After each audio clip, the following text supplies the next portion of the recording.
आज के इस वीडियो में हम लोग जान लेंगे क्लास 8 के साइंस का 10th चैप्टर किशोरावस्था की ओर के बारे में और साथ ही जान लेंगे इस चैप्टर से जुड़े क्वेश्चंस और आंसर्स के बारे में। तो फ्रेंड्स चलिए आज का ये वीडियो हम स्टार्ट करते हैं।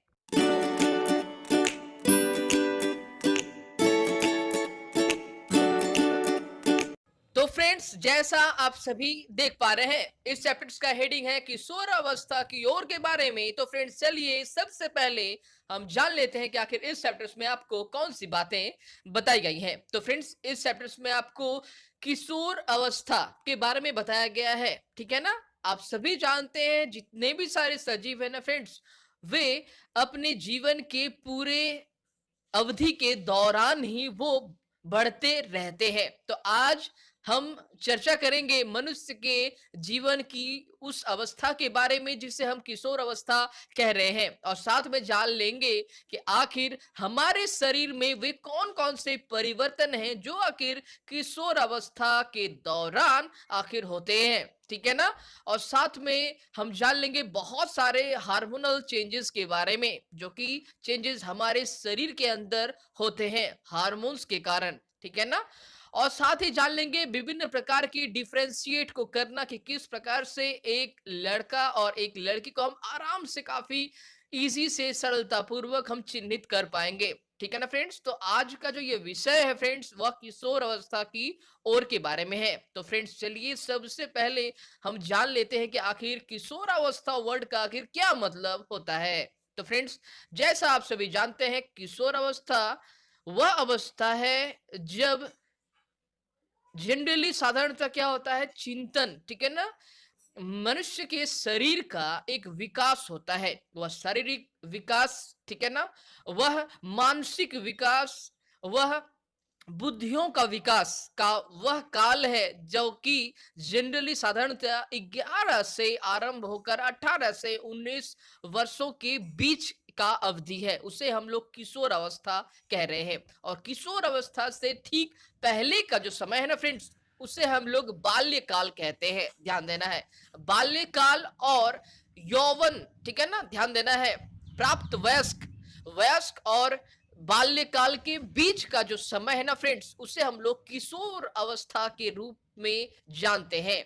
किशोर अवस्था वह काल है, वह समय है जिसमें शरीर की वृद्धि होती है, मानसिक वृद्धि होती है, साथ में बहुत सारा जो हमारा जो सिस्टम्स है, हमारा जो शरीर का जो बनावट है, उसकी अंदर की जो संरचना है उसमें काफी सारे परिवर्तन दिखाई देने लगते हैं। और साथ में वह परिवर्तन आप इजीली बाहर से भी आप देख पाएंगे। यह वही अवस्था है फ्रेंड्स जहां पर काफी सारे कंफ्यूजन्स जो है वो क्रिएट होते हैं, ठीक है ना। बहुत समय लड़कों को और लड़कियों को डर लगने लगता है कि आखिर कौन सा काम सही है या फिर कौन सा काम गलत है, किस प्रकार से हम किसी भी स्थिति में पड़ने वाले, ठीक है ना, उस असमंजस्य को हम संतुलन रूप में बनाए रख सकते हैं, उसके बारे में आज का ये चैप्टर है, ठीक है ना फ्रेंड्स। तो फ्रेंड्स सबसे पहले हम जान लेंगे कि आखिर ये जो किशोर अवस्था है फ्रेंड्स, इसे पढ़ने से पहले आपने लास्ट के चैप्टर्स में जाने थे कि आखिर सेल आखिर क्या होता है, क्या होती है कोशिका, ठीक है ना। कोशिका वो कौन कौन से कार्य को संपादित करती है और किस तरह से एक कोशिका से एक बड़े शरीर का विकास होता है।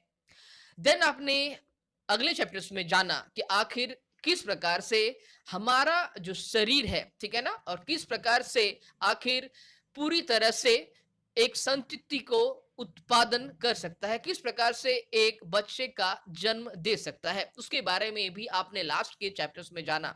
तो आज हम लोग डिस्कस करेंगे कि आखिर किशोर अवस्था आखिर क्या है, इसमें किस प्रकार के शारीरिक जो चेंजेस हैं वह हमें देखने को मिलते हैं, ठीक है ना। तो फ्रेंड्स सबसे पहले हम जान लेते हैं कि किशोर अवस्था में बहुत सारे जो परिवर्तन हैं वे हमें देखने को मिलते हैं। जैसा मैंने आपको कुछ देर पहले ही कहा, हमारा शारीरिक विकास होता है, कहने का तात्पर्य कोशिकाओं की वृद्धि होती है, उतक का वृद्धि होता है, मांसपेशियों की वृद्धि होती है, हड्डियों का विकास होता है, हमारी ऊंचाई में भी वृद्धि होती है, ध्यान देना है। हमारी ऊंचाई में वृद्धि होती है, हमारे गले का जो स्वर होता है वह चेंज होता है, होने लगता है। लड़कों में वह कर्कश रूप में परिलक्षित होता है, इजीली आप समझ पाएंगे। लड़कियों में वही स्वर जो होता है गला का वो काफी पतला हो जाता है, ठीक है ना।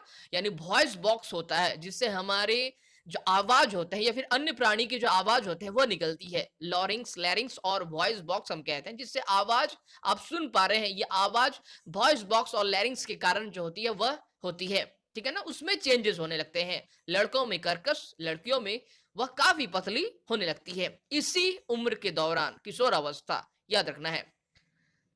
अब आपको जान लेना है कि यह वह अवस्था है जिस अवस्था में आप ना तो बच्चे कहलाएंगे और ना ही आप वयस्क कहलाएंगे। इसके बीच का अवस्था है ये, ठीक है ना फ्रेंड्स। इसमें शरीर में काफी सारे जो रासायनिक परिवर्तन है ना, रासायनिक स्रावित ग्रंथियों के माध्यम से रासायन का स्राव होने लगता है, हमारे शरीर में अचानक से एक वृद्धि दिखाई देने लगती है। यही वो समय है।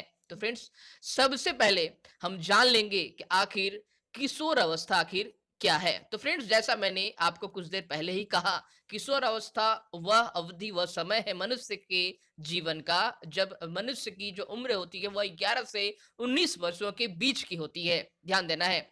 इस अवस्था को हम टीनेज भी कहते हैं। ध्यान देना है, टीन्स, ठीक है ना, ध्यान देना है। इंग्लिश में टीनेज भी यह अवस्था को हम कहते हैं। और इस अवस्था में शरीर का जो विकास होता है वह काफी हद तक होने लगता है। यानी आप कह सकते हैं कि पूरी शरीर का विकास 80% तक वह कंप्लीट हो जाता है इस अवस्था को प्राप्त करने के उपरांत, ठीक है ना। साथ में आपको यह बात भी जान लेनी है कि इस अवस्था को प्राप्त करते ही जनन अंगों में काफी परिपक्वता आने लगती है। सामाजिक, मानसिक जो विकास है, आप देख पाएंगे आपके आसपास के जो लोगों को देखने का जो नजरिया है, ठीक है ना, उसमें काफी बदलाव जो है आप देख पाएंगे।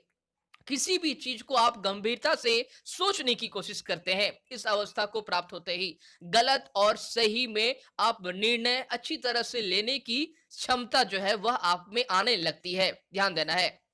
अब आपको जान लेना है फ्रेंड्स कि आखिर यौवना आरंभ, आप देख पा रहे हैं एक वर्ड है, यह आखिर क्या होता है। तो फ्रेंड्स, जैसा मैंने आपको कुछ देर पहले बताया, किशोर अवस्था के दौरान मनुष्य के शरीर में अनेक परिवर्तन आते हैं। यह परिवर्तन ही यौवना आरंभ का संकेत देते हैं। जैसा मैंने आपको कुछ देर पहले ही बताया कि इसमें लड़के और लड़कियों की जो जनन क्षमता होती है वह विकसित होने लगती है। किशोर की जनन परिपक्वता के साथ ही यौवन के आरंभ भी होने लगते हैं। ध्यान देना है।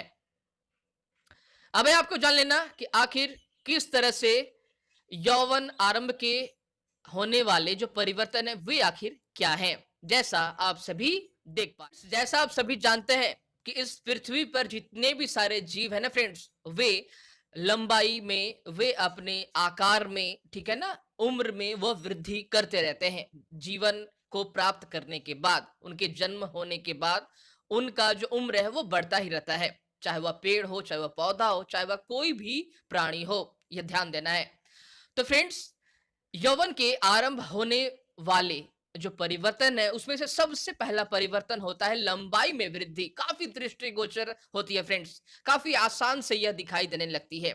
आपके ही क्लास में बहुत सारे ऐसे आपके क्लासमेट्स होंगे जो पहले कुछ 1 वर्ष पहले जो थे वो काफी शॉर्ट हाइटेड थे, काफी उनकी लंबाई जो थी वो काफी कम थी। लेकिन आज आप देख पाएंगे अच्छे से कि उनकी लंबाई जो है काफी अचानक से बढ़ गई है। यही वो समय है जिसमें जो लंबाई जो है वो शरीर की काफी रूप से वृद्धि करने लगती है, ठीक है ना। जैसा आपको इस चार्ट्स में भी बताया गया है कि आखिर किस तरह से पूर्ण लंबाई का कितना परसेंट आखिर किन उम्र में वह बढ़ने लगता है, आप भली भांति जान पाएंगे।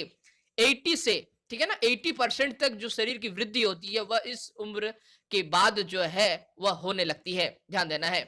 जैसा आप सभी पिक्चर्स में भी देख पा रहे हैं, 8 वर्षों में उम्र जो है आप देख पा रहे हैं, वह 8 वर्षों में जो लड़कों की लंबाई और वहीं लड़कियों की लंबाई आप देख पा रहे हैं क्या डिफरेंशिएट है। 9 वर्षों में 75%, 81%।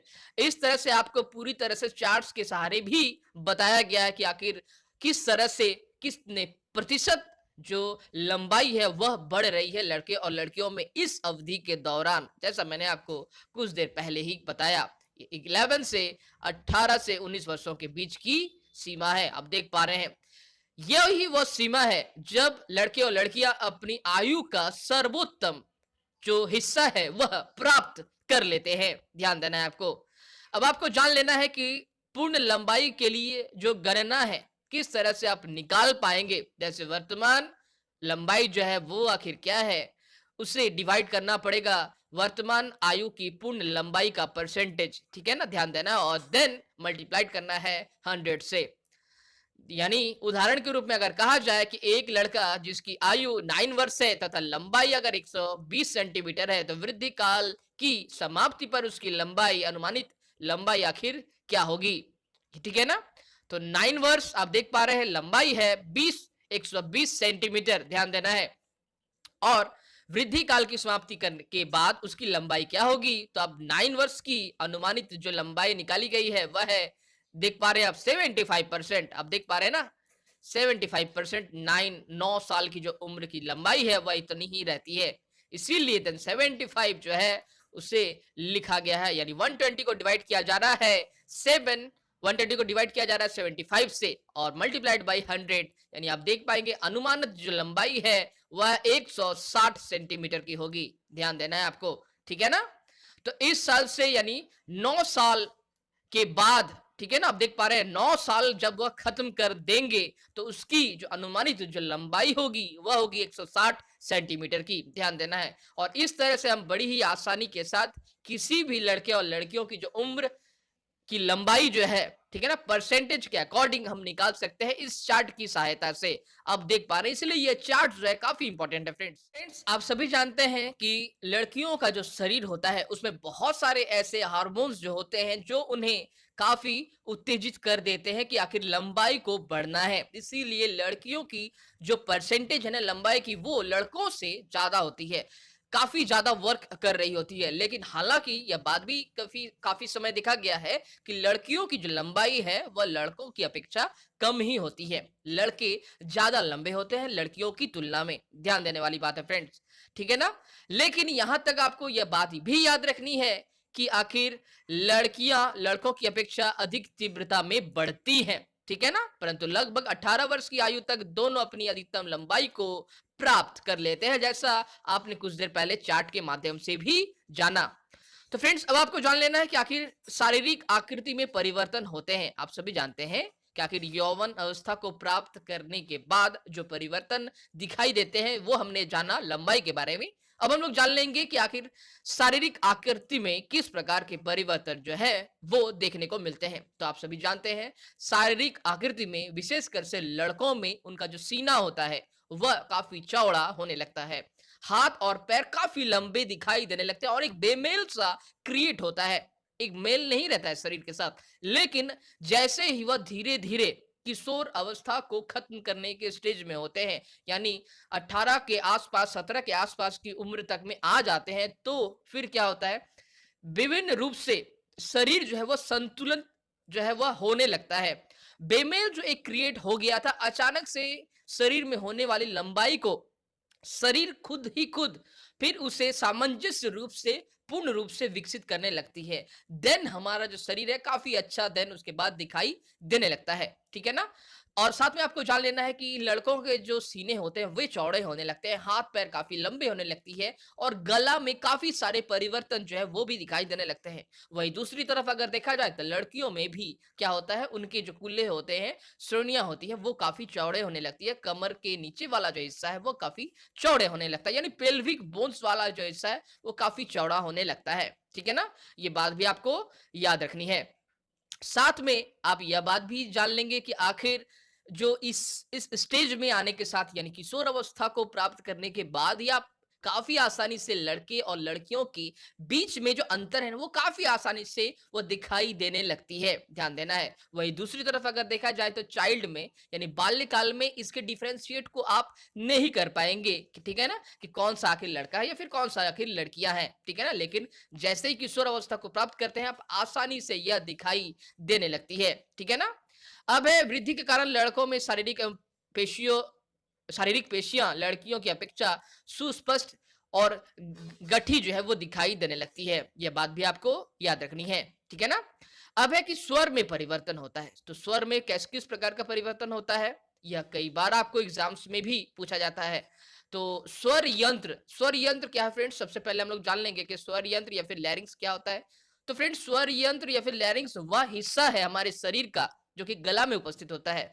उस हिस्से से ही स्वर यंत्र या फिर लैरिंक्स के हिस्से से ही हमारे गले से ही आवाज जो है वह निकलती हुई दिखाई देती है। आप देख पा रहे हैं गले से ही आवाज, ये स्वर यंत्र या फिर लैरिंक्स से ही गले का जो आवाज है हमारे, जो अब हम कुछ भी जो बोल रहे हैं वह इस स्वर बॉक्स, ठीक है ना, इस स्वर यंत्र या फिर लैरिंक्स से ही निकलती है। तो अब है उसमें परिवर्तन, स्वर यंत्र में या फिर स्वर के बॉक्स में किस प्रकार या लैरिंग्स में किस प्रकार का परिवर्तन होता है। वहीं अब अचानक से आप देखोगे कि बाल्यकाल में जो आपके दोस्त या फिर फ्रेंड्स थे उनका आवाज एक अलग सा था, लेकिन आज आप देखोगे किशोर अवस्था को प्राप्त करने के साथ ही उनकी अचानक लंबाई में भी वृद्धि हो गई है, उनका सीना चौड़ा हो गया है, हाथ पैर लंबा हो गया है और उनका जो वॉइस है ना फ्रेंड्स वह भी काफी कर्कश हो गया है। लड़कों में होता है काफी कर्कश, काफी हार्श होने लगता है।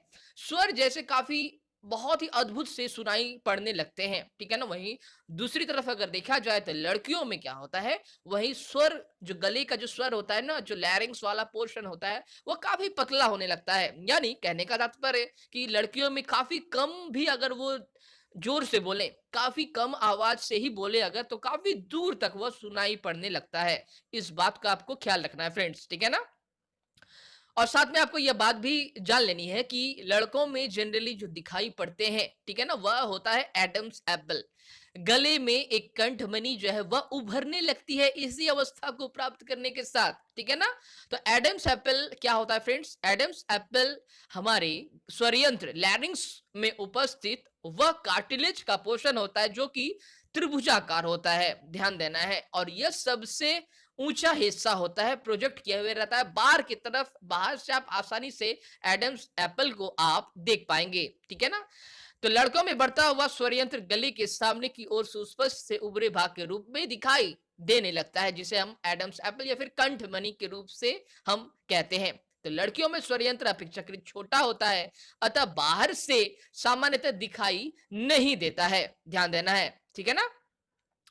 किशोर लड़कों में कभी कभी स्वर यंत्र की पेशियों में अनियंत्रित वृद्धि होने लगती है और आवाज फटने, ठीक है ना, या फिर भर्राने लगती है, जैसा आप पिक्चर्स में भी देख पा रहे हैं। ये लड़कों में जनरली जो कंठमणि है, जो एडम्स एप्पल है, वो बाहर की तरफ जो है कि किस प्रकार से वह बड़ा हो गया आप देख पा रहे हैं पिक्चर्स में भी। ये त्रिभुजाकार होता है, इनका जो शेप होता है त्रिभुज के आकार का होता है। इस अवस्था को प्राप्त करने के साथ यह कार्टिलेज जो होती है गले की, यह भी वृद्धि करने लगती है। यह बात भी आपको याद रखनी है फ्रेंड्स, ठीक है ना, जिसके कारण से आवाज की जो एक मात्रा है, ठीक है ना, वह अलग ही होने लगती है, वह भारित तो होने लगता है, एक गंभीर सा स्वर दिखाई सुनने लगता है, पड़ने लगता है, कर्कश सा आवाज भी जो है वह क्रिएट होता है लड़कों में जनरली, ठीक है ना। आपको यह बात याद रखनी है। यह कार्टिलेज का बना होता है फ्रेंड्स, याद रखना है, जिसके कारण से कोई भी प्राणी, हम मनुष्यों के अलावा बहुत से प्राणी हैं जो इस स्वर यंत्र और लैरिंग्स की सहायता से बोल पाते हैं या आवाज को क्रिएट कर पाते हैं, ध्यान देना है आपको, ठीक है ना फ्रेंड्स। आगे बढ़ेंगे फ्रेंड्स और जान लेंगे कि आखिर स्वेद और तैल ग्रंथियों की क्रियाशीलता में भी वृद्धि होती है। आप सभी जानते हैं हमारे शरीर में बहुत ऐसी ग्रंथियां हैं, ग्रंथियां, ध्यान देना है, ग्रंथियां यानी वह थैली जिसमें काफी सारे रासायनिक पदार्थ जो है वो भरे होते हैं, ध्यान देना है। तो श्वेत ग्रंथि, ठीक है ना, और तैल ग्रंथि जिसमें से तेल का जो तेल जाति बहुत सारे ऐसे तेल की मात्रा के अतिरिक्त, ठीक है ना, बहुत सारे ऐसे ग्रंथियां हैं, श्वेत ग्रंथि, तेल ग्रंथि जैसे थैलियां से रासायनिक पदार्थ निकलने लगते हैं। आप देखोगे कि किशोरावस्था को प्राप्त करने के बाद जो होते हैं वो काफी हमारे शरीर में पसीना जो होता है, पसीना की मात्रा जो है उसकी मात्रा बढ़ने लगती है, ठीक है ना, और श्वेत ग्रंथ की मात्रा जो है वो बढ़ने लगती है, ठीक है ना। और फिर तैल ग्रंथि, मुंह में बहुत सारे तेल जातीय जो है पदार्थ जो है अपने मुंह में वो आने लगने लगते हैं, ठीक है। इससे पिंपल्स होना, काफी आसानी से पिंपल्स होने लगते हैं, मुहासे होने लगते हैं। यह बात भी आपको याद रखनी है फ्रेंड्स, ठीक है ना। तो आप देख पा रहे हैं किशोर अवस्था में श्वेत और तैल ग्रंथियों का स्राव जो है वह बढ़ने लगता है, ठीक है ना। अब आपको जान लेना है कि इन ग्रंथियों की अधिक क्रियाशीलता के कारण क्या होता है। कुछ होता है क्या है कि कुछ व्यक्तियों के चेहरे पर फुंसी मुहासे आने स्टार्ट हो जाते हैं, जैसा मैंने आपको कुछ देर पहले ही बताया फ्रेंड्स, ठीक है ना। तो फ्रेंड्स अब हम लोग जान लेंगे कि आखिर जनन अंग का विकास भी किशोर अवस्था को प्राप्त करने के बाद जो होता है वह होने लगता है, एक मैच्योरिटी, परिपक्वता जो है वो आने लगती है, ठीक है ना? जैसा आपने लास्ट के क्लासेस में भी पढ़े थे कि आखिर मेल में, नर में आखिर कौन से जनन अंग है और फीमेल में आखिर मादा में कौन से जनन अंग है। दोनों में युग्मक जो है ना फ्रेंड्स, मादा के अलग, नर के अलग, युग्मक का क्रिएशंस जो है, उनकी उत्पत्ति, उनकी पैदावार जो है वह होने लगती है काफी आसानी से, वो परिपक्व होने लगते हैं। ठीक है ना? अब है जैसे यौवन के आरंभ में, जैसे नर जननांग आप जानते हैं, ठीक है ना, जैसे कि वृषण होता है, ठीक है ना, जैसे शिश्न होता है, या फिर ये जो होता है वो पूर्णतः विकसित होने लगते हैं, विकसित पूरी तरह से हो जाते हैं, ठीक है ना। और फिर क्या होता है, विष्णु से शुक्राणु का उत्पादन, ये जो कि एक युग्मक है, उनका उत्पादन जो है वह भी प्रारंभ होने लगता है। और वहीं दूसरी तरफ अगर देखा जाए तो लड़कियों में भी अंडाशय जो होता है वो साइज में वह वृद्धि करने लगती है तथा अंड परिपक्व होने लगते हैं, और अंडाशय से अंडाणु का जो निर्मोचन की भी प्रक्रिया है वह प्रारंभ होने लगती है। ध्यान देना है आपको, ठीक है ना। यानी देखा जाए पूरी तरह से तो नर में भी युग्मक तैयार होने लगते हैं, मादा में भी युग्मक जो है वो परिपक्व होने लगते हैं, मैच्योर होने लगता है। शुक्राणु या फिर डिंबाणु, अंडाणु, वह भी आसानी से वह होने लगते हैं। अब है कि आखिर अंड जो परिपक्व होने के बाद वो अब क्या होता है, उनका निर्मोचन भी स्टार्ट होने लगता है, जिसके बारे में हम लोग आगे पढ़ेंगे। ठीक है ना फ्रेंड्स। यानी पूरी तरह से कहा जाए तो जनन अंगों का विकास इसी अवस्था को प्राप्त करने के उपरांत जो है वो काफी भली भांति दृष्टिगोचर होता है। ठीक है फ्रेंड्स, अब हमें जान लेना है कि आखिर मानसिक, बौद्धिक और संवेदनात्मक परिपक्वता जो प्राप्त होती है वो भी इसी अवस्था को प्राप्त करने के बाद, यानी किशोर अवस्था को प्राप्त करने के बाद आप में दिखाई देने लगती है। जैसे एग्जाम्पल के रूप में अगर कहा जाए तो इस समय लड़के और लड़कियां जो थी वो काफी कंफ्यूज्ड होती हैं कि आखिर कौन सा सही है, कौन सा गलत है। इस सोच विचार में वह काफी, आप देखोगे बहुत सारे टाइम जो है वो दिखा गया है कि लड़के लड़कियां जो चुपचाप जो अवस्था में किसी एक जगह में बैठने लगते हैं, सोचने लगती है। ठीक है ना, वो उनका जो सोच है, उनकी जो सोच की विचारधारा है वह अब काफी बढ़ने लगती है। वो एक अलग नजरिए से, एक अलग एंगल से वो सोचने का एक प्रक्रम जो है अपने दिमाग में वे विकसित करने लगते हैं। ध्यान देना है, ठीक है ना। अब है यह बात भी जान लेना कि वो पहले चाइल्ड, बाल्यकाल में वो अलग तरीके से सोचा करते थे। किसी भी चीज के लिए वो रोते थे अगर उन्हें नहीं मिलती थी तो, ठीक है ना। वो रोने लगते थे, मिट्टी में खेलने लगते थे, कूदने लगते थे। लेकिन वह जो अब समय है वह किशोर अवस्था को प्राप्त करने के बाद उनमें ऐसा परिवर्तन, चिल्लाना, ठीक है ना, फिर उसके बाद मिट्टी में किसी भी चीज का डिमांड है तो उससे ना मिलने पर मिट्टी में लोटपोट हो जाना, तो उस सब वे जितने भी सारी प्रक्रियाएं जो आपको बाल्यकाल में दिखाई देती थी वह अब नहीं दिखाई देंगी इस अवस्था में आने पर। क्योंकि इस अवस्था में आने पर सोच की जो एक मात्रा है, शक्ति है, वो बढ़ने लगती है। लड़के लड़कियां कंफ्यूज होते हैं, किसी भी चीज को सोचने में काफी टाइम लेते हैं, ठीक है ना, सोच समझ कर बोलते हैं। सच और झूठ के बीच का जो एक अंतर है वह भी उन्हें आसानी से वो समझने लगते हैं। ठीक है ना, किसी भी चीज को अलग नजरिए से देखना, समझने की पूरी तरह से कोशिश, या फिर बहुत समय ऐसा देखा गया है कि वो कंफ्यूज होते हैं। ठीक है ना, कि आखिर कौन सा सही है, कौन सा गलत है, काफी सोचने समझने में टाइम लेते हैं। ध्यान देना है आपको, ठीक है ना।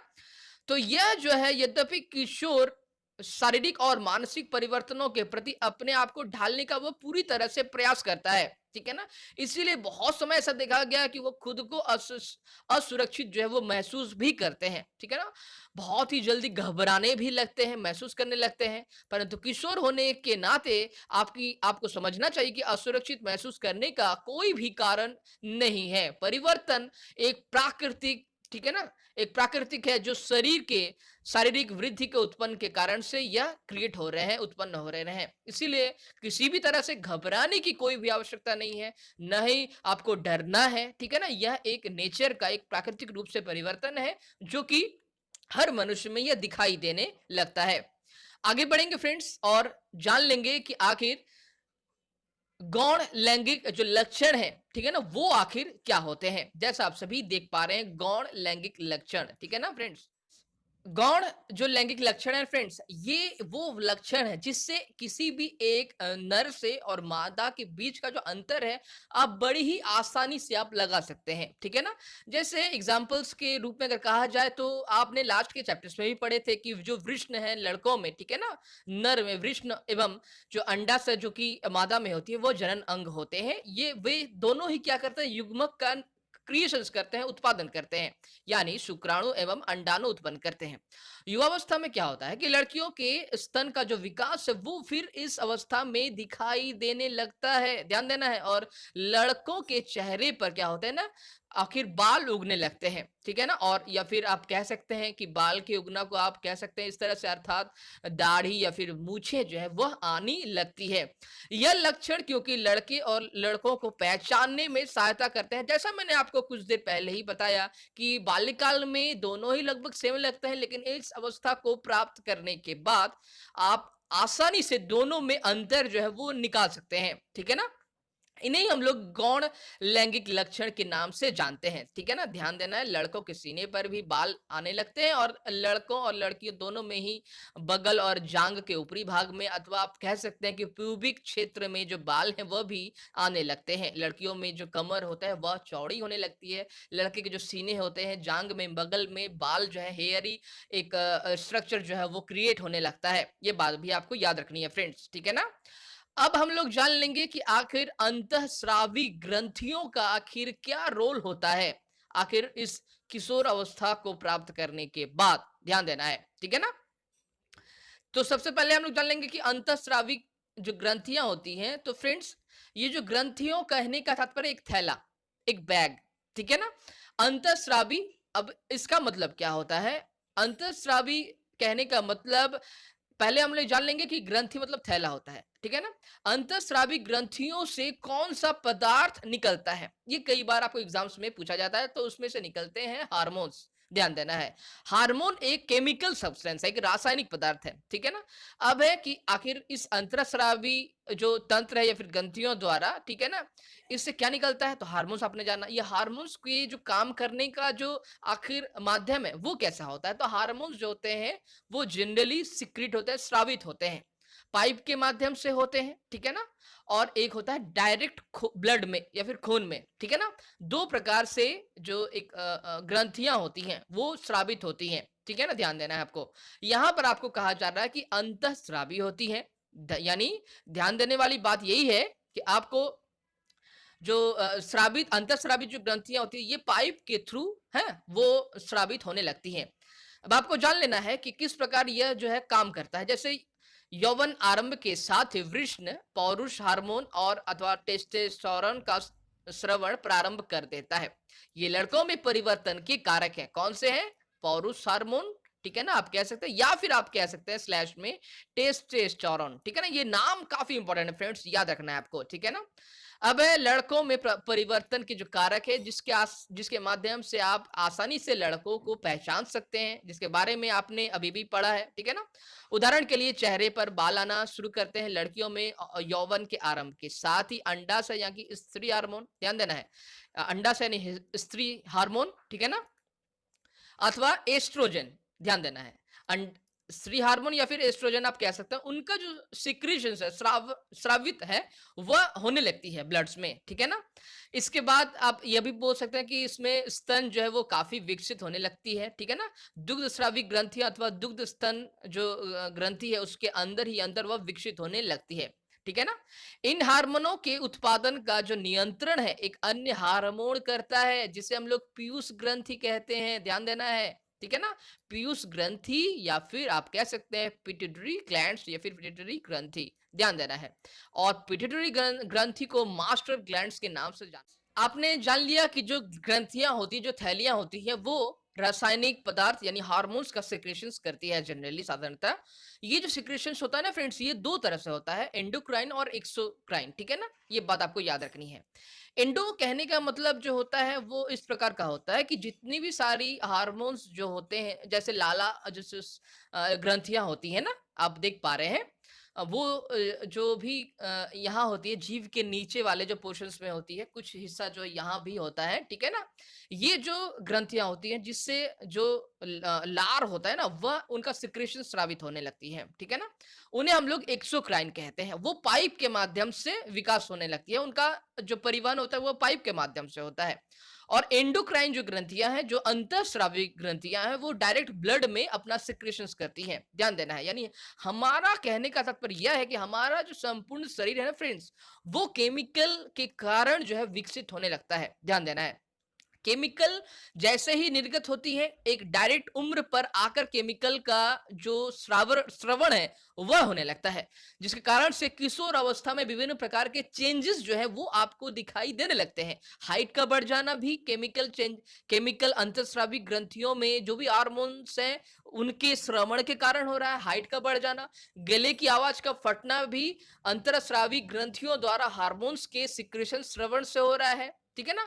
आपको याद रखना है, यहां तक कि जितने भी सारे जो चेंजेस होते हैं, जो कि जनन अंगों में चेंजेस हो रहा है लड़कों में या लड़कियों में, वो हार्मोन्स के ही श्रवण के कारण से, श्रवण के माध्यम से होते हैं। जैसा कि वृषण में शुक्राणु का क्रिएट होना, पैदा होना, या फिर लड़कियों में अंडाणु का क्रिएट होना, उनमें परिपक्वता आना, ठीक है ना, या फिर गर्भाशय की जो दीवारें हैं वह मोटी होना, ये सभी जो होते हैं वह हार्मोन्स के कारण ही होते हैं।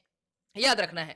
अब आपको जान लेना कि आखिर इन शॉर्ट में पिट्यूटरी ग्लैंड्स को हम लोग मास्टर ग्लैंड्स कहते हैं, और पिट्यूटरी ग्लैंड्स जो होता है, पिट्यूटरी पीयूष ग्रंथि, यह काफी रिस्पॉन्सिबल होती है हमारे बहुत सारे ऐसे हार्मोन्स को कंट्रोल करने में। ठीक है ना? याद रखना है, जो कि दिमाग के अंदर, ये पीयूष ग्रंथि दिमाग के बीच में मौजूद होती है, दिमाग के अंदर। ठीक है ना? याद रखना है आपको इन बातों को। अब आपको जान लेना कि आखिर ये जनन प्रक्रिया प्रारंभ करने में हार्मोन की आखिर क्या भूमिका होती है, किस तरह से ये काम करते हैं, उनके बारे में आपको जानना है। पहले लक्ष्य स्थल वह स्थल है जहां पर हार्मोन्स जाकर काम करने लगते हैं, उस सेल्स को उत्तेजित करते हैं कि अब आपको काम करना है, आप तैयार हो जाएं। ठीक है ना? तो उसे हम लोग लक्ष्य स्थल कहते हैं। अब है कि आपको जान लेना कि आखिर लैंगिक हार्मोन क्या होता है। लैंगिक हार्मोन कहने का मतलब वृषण से शुक्राणु का निकलना, अंडाशय से अंडाणु का निकलना ही लैंगिक हार्मोन के माध्यम से वह कंप्लीट होता है। ठीक है ना? जैसे एग्जांपल्स के रूप में कहा जाए कि अंतःस्रावी ग्रंथियां हार्मोन रुधिर प्रवाह में स्रावित होती है, जिससे वह शरीर के विशिष्ट भाग अथवा लक्ष्य स्थल तक पहुंच सके। ध्यान देना है, लक्ष्य स्थल हार्मोन के प्रति अनुक्रिया करता है और शरीर में अनेक अंतःस्रावी ग्रंथियां मौजूद हैं। जैसे वृषण एवं अंडाशय लैंगिक हार्मोन को क्या करती है, वो स्रावित करती है। ध्यान देना फ्रेंड्स। ठीक है ना? अभी अभी आपने कुछ देर पहले ही पढ़ा कि हार्मोन जो होते हैं वह गौण लैंगिक लक्षणों के लिए उत्तरदायी होते हैं। गौण लक्षण, ठीक है ना? तो फ्रेंड्स, गौण लक्षण आखिर कौन से लक्षण है? जैसा मैंने आपको पहले कहा कि वे लक्षण, ठीक है ना, ध्यान देना है, जिसमें आप आसानी से एक लड़के और लड़कियों के बीच में आप अंतर स्पष्ट कर पाएंगे, गौण लैंगिक लक्षण कहलाते हैं। ठीक है ना? अब है कि इसमें आसानी से जितने भी प्यूबिक क्षेत्र हैं, बगल है, थाई है, वहां पर जो बाल हैं, लड़कों में मूछ है, दाढ़ियां हैं, वो निकलने लगती है। लड़कियों में भी बगल में और जांग में और प्यूबिक क्षेत्र में बाल आने लगते हैं। ठीक है ना? स्तनों का विकास होने लगता है लड़कियों में। ये गौण लैंगिक लक्षणों के लिए रिस्पॉन्सिबल होते हैं। अब आपको जान लेना है कि आखिर लैंगिक हार्मोन भी पीयूष ग्रंथि द्वारा स्रावित हार्मोन के लिए नियंत्रण में है। यानी लैंगिक हार्मोन भी पीयूष ग्रंथि के द्वारा स्रावित होने वाले हार्मोन के नियंत्रण में। इसीलिए मैंने कहा आपको कुछ देर पहले कि पीयूष ग्रंथि को भी मास्टर ग्लैंड्स कहते हैं। मास्टर है ये। ठीक है ना? ध्यान देना है। वह क्या करता है, वह आज्ञा देता है कि अब आपको उस प्रॉपर लक्ष्य स्थल पर काम करने हैं। ठीक है ना? पीयूष ग्रंथि अनेक हार्मोन स्रावित करती है। उनमें से एक हार्मोन अंडाशय में अंडाणु एवं वृषण में शुक्राणु के परिपक्व होने को भी नियंत्रित करता है। फ्रेंड्स, ये बात भी आपको याद रखनी है। तो फ्रेंड्स, इन हार्मोन्स के बारे में आपको हायर के क्लासेस में काफी अधिक जो है वो जानने को मिलेगा फ्रेंड्स। ठीक है ना? अभी आपको कुछ नॉर्मल सी बातें, साधारण सी बातें आपको जाननी है। ठीक है ना फ्रेंड्स? और ये हार्मोन जो होते हैं, हार्मोनल जो चेंजेस होते हैं, परिवर्तन होते हैं हमारे शरीर में, भी कौन सा हार्मोन किस प्रकार का काम करता है, इसके बारे में आप हायर क्लासेस में जान पाएंगे। और साथ में पेड़ पौधों में भी हार्मोन्स होते हैं, पाए जाते हैं, उसके बारे में भी आप हायर के क्लासेस में जान पाओगे। ठीक है ना फ्रेंड्स? तो फ्रेंड्स, अब हमने आगे जान लेना है कि आखिर किस प्रकार से ये टोटल काम जो है होता है, वह होने लगता है, संपादित होता है। जैसे पीयूष ग्रंथि से स्रावित हार्मोन जनन अंगों को टेस्टोस्टेरोन और पुरुष में जो कि, और एजेस्ट्रोन जो कि स्त्रियों में स्रावित करने के लिए उद्दीपित करता है। ठीक है ना? तो यह पहली बात है कि पीयूष ग्रंथि से होता है। देन आप उसके बाद क्या क्या होता है प्रोग्राम, उसके बाद क्या काम होता है, तो रुधिर में प्रवाह में स्रावित किया जाता है तथा शरीर के विभिन्न भागों में, जो कि लक्ष्य स्थल जिसे हम कह रहे हैं, वहां तक पहुंचता है। ठीक है, हार्मोन रासायनिक जो द्रव्य हैं वो स्रावित करने के लिए उद्दीपित करता है, ठीक है ना। कौन क्या करता है? पीयूष ग्रंथि। अब रुधिर प्रवाह में वो मैसेंजर के रूप में, हार्मोन जनरली फ्रेंड्स मैसेंजर के रूप में काम करते हैं, संदेश वाहक के रूप में काम करते हैं, ठीक है ना। अब उसके बाद वाला जो भाग है, यौवन आरंभ के समय शरीर में परिवर्तनों को उद्दीपित करता है, ठीक है ना। ये पूरा काम आप देख पा रहे हैं, जनन के अंगों के परिपक्वता का पूरा काम, यह किसके अंडर में है, किससे के अंतर्गत आता है यह काम? तो ये पिट्यूटरी ग्लैंड के अंतर्गत आता है। पिक्चर्स में मैंने आपको कुछ देर पहले भी बताया फ्रेंड्स, ठीक है ना। तो आपको जान लेना है कि मानव में जनन काल की जो अवधि होती है ना फ्रेंड्स, वो आखिर किस प्रकार की होती है, कितने दिन की होती है। तो फ्रेंड्स, आपने कुछ देर पहले ही जाना कि किशोर अवस्था को प्राप्त करने के बाद, ठीक है ना, जितने भी सारे लड़के लड़कियों में जो जनन अंग में परिपक्वता आने लगती है, ठीक है ना। अब कहा जाए कि आखिर स्त्रियों में वो किस प्रकार से संपादित होता है, तो स्त्रियों में जननावस्था को प्रारंभ यौवना के 10 से 12 वर्ष की आयु को प्राप्त करने के बाद से आरंभ हो जाता है, तथा सामान्यतः 45 से 50 वर्ष की आयु तक ये चलता रहता है, ठीक है ना, ध्यान देना है। और अंडाशय में एक अंडाणु परिपक्व होता है, जिसे 28 से 30 दिन के बीच में ये किसी एक अंडाशय द्वारा निर्मोचित होता है। आप सभी जानते हैं कि जनन अंग जो है उनमें परिपक्वता का मतलब हुआ कि आखिर किस प्रकार से अंडाणु का आखिर निर्मोचन होता है। यह 28 से 30 दिन के बीच में निर्मोचन होता है, जिसमें काफी सारे जो रक्त है, रक्त के साथ काफी सारे मटेरियल्स जो है वो निकलते रहते हैं लड़कियों में, ध्यान देना है। और लड़कों में आप जानते हैं वृष्ण में कि आखिर किस प्रकार से युग्मक का जो उत्पादन है वह होने लगता है, और जो शिशिन है उसकी जो लंबाई है वह भी वृद्धि होने लगती है, ध्यान देना है। अब आपको जान लेना है कि आखिर ये आप देख पा रहे हैं कि ऋतुस्राव आखिर या फिर रजोधर्म जो है वो हम किसे कहते हैं।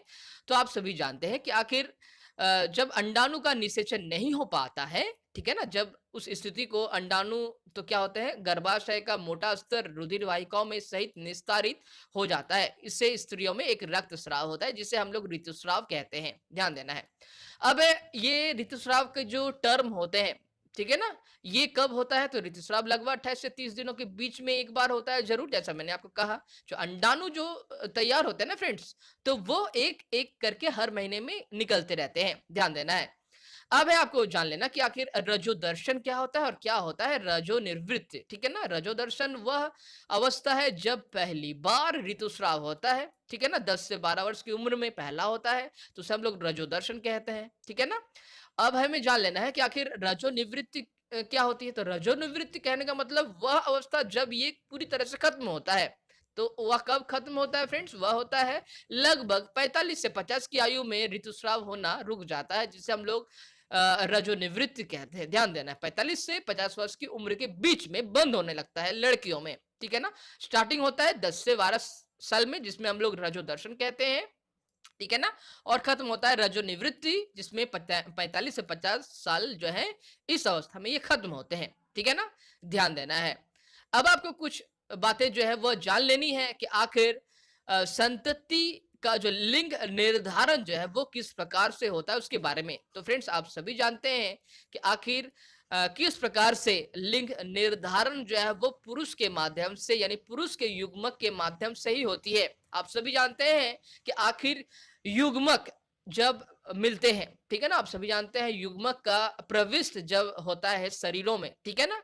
आपने लास्ट के क्लासेस में भी पढ़े थे फ्रेंड्स कि किस प्रकार से जो वृष्ण में आखिर किस प्रकार से आखिर जो शुक्राणु है वो तैयार होते हैं और किस प्रकार से मादा में वो प्रविष्ट करती है, ठीक है ना। तो साथ में आपको यह बात भी जान लेना है कि आखिर मनुष्य का जो शरीर है ना फ्रेंड्स, ये पूरा ह्यूमन बॉडी, उसमें जो जो भी जितने सारे क्रोमोसोम्स होते हैं वह उनकी संख्या होती है 23 पेयर की, यानी 23 जोड़ा की, यानी 46, ध्यान देना है। जिसमें 22 जोड़ा तो कुछ नहीं होता है, ध्यान देना है, लेकिन सबसे इंपॉर्टेंट लिंग निर्धारण के लिए वो 23वां जोड़ा होता है, यानी 23rd पेयर होता है, जिसमें क्या होते हैं आप सभी जानते हैं कि आखिर गुणसूत्र जो होता है प्रत्येक कोशिका के केंद्रक में उपस्थित होता है, क्रोमोसोम्स जो होते हैं वो मौजूद होते हैं, ठीक है ना। सभी मनुष्यों की कोशिका के केंद्रक में 23 जोड़े गुणसूत्र पाए जाते हैं, ठीक है ना। इनमें 2 गुणसूत्र लिंग गुणसूत्र हैं, जिस कारण से लिंग का निर्धारण होता है सिर्फ 2, ठीक है ना, ध्यान देना है। जबकि अब आपको जान लेना है कि स्त्री में जो गुणसूत्र होते हैं वो 2 एक्स होते हैं, ठीक है ना। दो एक्स होते हैं, ध्यान देना है। और पुरुष में होते हैं एक एक्स और एक वाई होता है, ध्यान देना है, ठीक है ना। ये पुरुष, ये स्त्रियों में होती है और ये पुरुषों में होता है, यानी एक स्त्री स्त्री एक स्त्री, ठीक है ना, वो मादा के जन्म के लिए ही उत्तरदायी होती है। जैसे ही एक स्त्री किसी नर को जन्म देती है, यानी कि किसी बच्चे को जन्म देती है नर रूपी, ठीक है ना, तो वह उसके लिए रिस्पॉन्सिबल जो होता है वह पिता होता है, आप देख पा रहे हैं, ठीक है ना, वो पिता होता है। इसीलिए कहा गया है कि एक जोड़ी गुणसूत्र क्रोमोसोम्स जो होती है वह लिंग सूत्र कहते हैं, जिन्हें हम एक्स और वाई भी कह रहे हैं। स्त्री में दो एक्स गुणसूत्र होते हैं, जबकि पुरुष में एक एक्स और एक वाई गुणसूत्र क्रोमोसोम्स जो है वो होता है। युग्मक अंडाणु और शुक्राणु में गुणसूत्र का एक जोड़ा होता है। युग्मक अंडाणु में आपने लास्ट के चैप्टर्स में पढ़े थे, ठीक है ना। अनिषेचित, जो निषेचित नहीं है, वैसे अंडाणु में सिर्फ एक्स गुणसूत्र होता है। लेकिन जब भी शुक्राणु का प्रवेश होता है ना शरीर में, तो फिर क्या होता है, होता क्या है, उसमें एक प्रकार के एक्स गुणसूत्र एवं दूसरे में अगर वाई गुणसूत्र अगर आप दिखाई पड़ते हैं, तो फिर जो जन्म होगा वह होगा बच्चे का, नर का, ठीक है ना, यानी वो बॉयज का जन्म होगा, ध्यान देना है, ना कि गर्ल्स का, ठीक है ना, ये बात भी आपको याद रखनी है। तो इस प्रकार से आप देख पा रहे हैं कि आखिर किस प्रकार से लड़के और लड़कियां जो होंगी, ठीक है ना, वो आखिर किस प्रकार से निर्धारित होता है, वो किसी भी नर के युग्मक से वे जाने जाते हैं। नर के युग्मक जो कि एक्स और वाई के होते हैं, ठीक है ना, और जो कि मादा के युग्मक होते हैं वो जनरली क्या होते हैं, वे होते हैं एक्स, ध्यान देना है। ये साइंटिफिक भाषा है फ्रेंड्स, ठीक है ना, ये विज्ञान की भाषा है, इसे काफी आराम से समझने के लिए। और जब भी लड़कियों का जन्म होता है तो यहां से आप देख पा रहे हैं पिक्चर्स में, आप देख पा रहे हैं एक वाई लिया गया है, आप देख पा रहे हैं पिक्चर्स में, और यहाँ पर एक्स लिया गया है, ठीक है ना, यानी यहां से एक्स और वाई मिलकर आप देख पा रहे हैं एक्स और वाई अंडाणु, जब एक्स वाई, जब एक लड़के का जन्म होता है तो फिर एक्स और वाई उसके गुणसूत्र होते हैं, और जब लड़कियों का जन्म होता है तो एक्स और एक्स जो है वो लिया जाता है, ध्यान देना है। यानी किसी भी, ठीक है ना, ऐसी अवस्था जहां पर गर्भ जो है वो, आपने लास्ट के चैप्टर्स में पढ़े थे, गर्भ जो है वो परिपक्व हो जाती है, भ्रूण परिपक्व होने के बाद जब एक 270 दिन के निर्धारण के बाद, ठीक है ना, अपनी पर्याप्त अवस्था को प्राप्त करने के बाद, पूर्ण काल को प्राप्त करने के बाद जब बच्चों का जन्म होता है, तो उस समय मादा होते हैं या फिर लड़कियां होती हैं या फिर लड़के होते हैं, किस प्रकार से होते हैं ये आप देख पा रहे हैं। उनके साइंटिफिक वे को, वैज्ञानिक तरीके को आपको समझाया जा रहा है यहाँ पर, ठीक है ना। तो एक्स और वाई जब आते हैं, यानी यहाँ पर जो क्रोमोसोम्स हैं वो चेंज हो गए हैं, आप देख पा रहे हैं। वाई क्रोमोसोम्स कहाँ से आया है, पिता से आया है, आप देख पा रहे हैं, इसीलिए लड़के का जन्म हो रहा है यहाँ पर, आप देख पा रहे हैं। और लड़कियों का अगर जन्म होता तो एक्स क्रोमोसोम्स होते पापा से भी, या नर से भी, और मादा से भी, ठीक है ना, मम्मी से भी, और इस तरह से लड़की का जन्म होता, दोनों से एक्स होते, ठीक है ना, तो ही लड़की का जन्म होता है।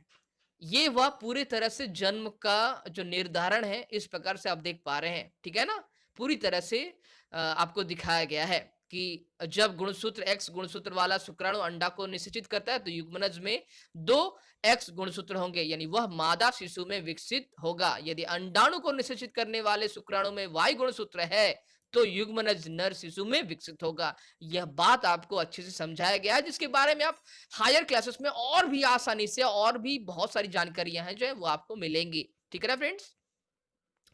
अब आपको जान लेना है कि आखिर ये जो पीयूष ग्रंथि के अलावा, ठीक है ना, पीयूष ग्रंथि, वृषण और अंडाशय के अतिरिक्त हमारे शरीर में थायराइड जो है, ठीक है ना, अग्नाशय है, और एड्रिनॉल जो है, वो अधिवृक्क जैसी बहुत सारी अंतःस्रावी जो ग्रंथियां हैं वो मौजूद होती हैं, ठीक है ना, अंतःस्रावी ग्रंथि।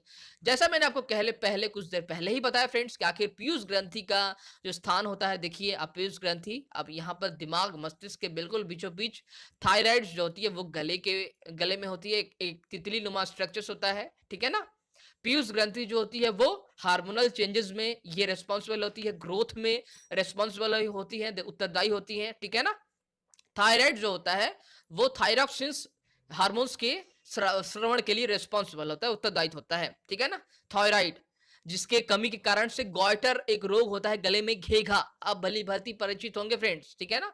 एड्रिनॉल एक ग्रंथि होता है, एड्रिनॉल ग्रंथि से एड्रिनल आप देख पा रहे हैं, ठीक है ना, किस प्रकार से स्रावित होती है। एड्रिनॉल जो होती है वो श्रवण होते हैं। आपने जाना कि आखिर एड्रिनॉल ग्रंथि से किस प्रकार के हार्मोन्स जो होते हैं वो सिक्रेट होते हैं। एड्रिनॉल हार्मोन से सिक्रेट होता है। अग्नाशय, ठीक है ना, अग्नाशय यानी पैनक्रियाज से जो हार्मोन्स जो सिक्रेट होती है, ठीक है ना, वह जनरली ब्लड में जो शुगर की मात्रा है वह नियंत्रित करती है, ठीक है ना। ध्यान देना है आपको, इंसुलिन इससे स्रावित होती है, ध्यान देना है। अब आपको जान लेना है कि अंडाशय में, अंडाशय की स्थिति क्या होती है, उसमें इसकी स्थिति से क्या निकलते हैं। आप देख पा रहे हैं वो अंग अंडाशय वाला, जिससे अंड जो है वह निर्मोचन होता है हर महीने लड़कियों में, ठीक है ना, 28 से 30 दिन के अंतराल में। और वृषण में आखिर शुक्राणु का क्रिएशन होने लगता है, ठीक है ना, वृषण में ही शुक्राणु का क्रिएशन होता है। तो इस तरह से इस पूरे शरीर में नर और मादा दोनों को ही आपको बताया गया है, ठीक है ना। आप देख पा रहे हैं पिक्चर्स में भी। तो मनुष्य के शरीर में अंतरस्रावी ग्रंथियों की स्थिति आपको दिखाई गई है, यहाँ पर होता है, जो कि आपको हायर क्लासेस में और भी अच्छे से आपको जानने को मिलेंगे। अब आपको जान लेना कि कुछ बातें कि आखिर थायराइड ग्रंथि के बारे में, ठीक है ना। आप देख पा रहे हैं पिक्चर्स में भी थायराइड ग्रंथि गले में था मौजूद। और गॉइटर नामक जो ग्रस्त होगी, बहुत सारे ऐसे आदमी देखे गए हैं जो गला में घेघा हो गया है, गला फूल जाता है, ठीक है ना। थायराइड जो होती है, थायरॉक्सिन्स हार्मोन्स का उत्पादन अच्छी तरह से नहीं हो पाता, जिसके कारण से ऐसा होता है। इंसुलिन आपने देखा, इंसुलिन जो होती है वो पैनक्रियाज जो है वो क्रिएट करती है, इंसुलिन हार्मोन का अग्नाशय जो है वो क्रिएट करता है। अगर ऐसा नहीं है प्रॉपर रूप से इंसुलिन का अगर क्रिएशन नहीं हो पा रहा है, तो फिर क्या होगा, ब्लड में शुगर की मात्रा वो बढ़ने लगती है, ठीक है ना। ध्यान देना है आपको। और साथ में आपको जान लेना कि एड्रिनॉल ग्रंथि के विषय में पूछा गया है। तो एड्रिनॉल क्या करता है कि वह भी हार्मोन का श्रवण करता है। आप देख पा रहे हैं एड्रिनॉल ग्रंथि से ऐसे हार्मोन स्रावित होते हैं जो रुधिर में नमक की मात्रा को संतुलित करती है। नमक की मात्रा जो है वह संतुलित करने लगती है एड्रिनॉल ग्रंथि। एड्रिनॉल से एड्रिनोलिन नामक हार्मोन का श्रवण भी होता है, जो कि क्रोध, आप देख पा रहे हैं एड्रिनॉल किस प्रकार का हार्मोन है। जब भी हमें बहुत रोग मन क्रोध आता है, बहुत क्रोध आता है, चिंता होती है, उत्तेजना होती है की अवस्था में, तनाव के संयोजन में ये काम करती है। उस समय बॉडी को सामंजस्य रखने का ये काम करती है। हमारा गुस्सा, बहुत सारा किसी चीज में गुस्सा आने लगता है, चिंता होने लगती है, फिर कैसा होगा एग्जाम, कैसे होगा, या फिर उत्तेजना होती है, ठीक है ना, एक्साइटेड होते हैं, तो उस समय हार्मोन्स का, इसी हार्मोन्स का सिक्रेशन होता है हमारे ब्लड में। ध्यान देना है, ठीक है ना। इससे शरीर को वह सामंजस्य करने की पूरी तरह से कोशिश करने लगती है। अब आपको जान लेना है कि वृद्धि जो हार्मोन्स है ना फ्रेंड्स, ये वृद्धि हार्मोन, इसके लिए कौन रेस्पॉन्सिबल है। तो वृद्धि हार्मोन के लिए रेस्पॉन्सिबल, ग्रोथ एंड डेवलपमेंट के लिए जो हार्मोन रेस्पॉन्सिबल है वह है पीयूष ग्रंथि, पिट्यूटरी ग्लैंड्स, ठीक है ना। थायराइड एवं एड्रिनॉल ग्रंथि पीयूष ग्रंथि द्वारा स्रावित हार्मोन के माध्यम से आदेश के अनुसार ही वह काम करती है। ध्यान देना है, मास्टर ग्लैंड्स मैंने कहा कुछ देर पहले, वह ही पहले सिग्नल्स भेजती है थायराइड को, एड्रिनॉल को। गुस्सा जो है उसे कंट्रोल करना है, गुस्सा आती है तो इस हार्मोन्स का सिक्रेशन होने लगता है, उसे कंट्रोल करना है, शरीर को फिर से नॉर्मल बनानी है। गुस्सा आता है तो, जब चिंता होती है तो भी पीयूष ग्रंथि उसे बोलती है, ठीक है ना, कि आखिर चिंता नहीं करना है, सब ठीक हो जाएगा। इस तरह से एक आदेश जो है हार्मोनल हार्मोन का, जो कि मैसेंजर्स के रूप में, एक संदेश वाहक के रूप में काम करती है, ये पीयूष ग्रंथि के माध्यम से ही हो रही है, ठीक है ना, जो हमारे दिमाग में, मस्तिष्क के बीचों बीच में मौजूद होते हैं। ध्यान देना है आपको फ्रेंड्स, ठीक है ना। और पीयूष ग्रंथि साथ में वृद्धि हार्मोन भी स्रावित करती है, जो व्यक्ति की सामान्य वृद्धि के लिए आवश्यक है, जिसके बारे में आपने चार्ट्स, इस वीडियो के स्टार्टिंग में ही चार्ट में जाना कि आखिर जो किस उम्र में कौन सा जो वृद्धि का जो परसेंटेज है, ठीक है ना, उम्र की यानी लंबाई की मात्रा इस पीयूष ग्रंथि के द्वारा भी होती है।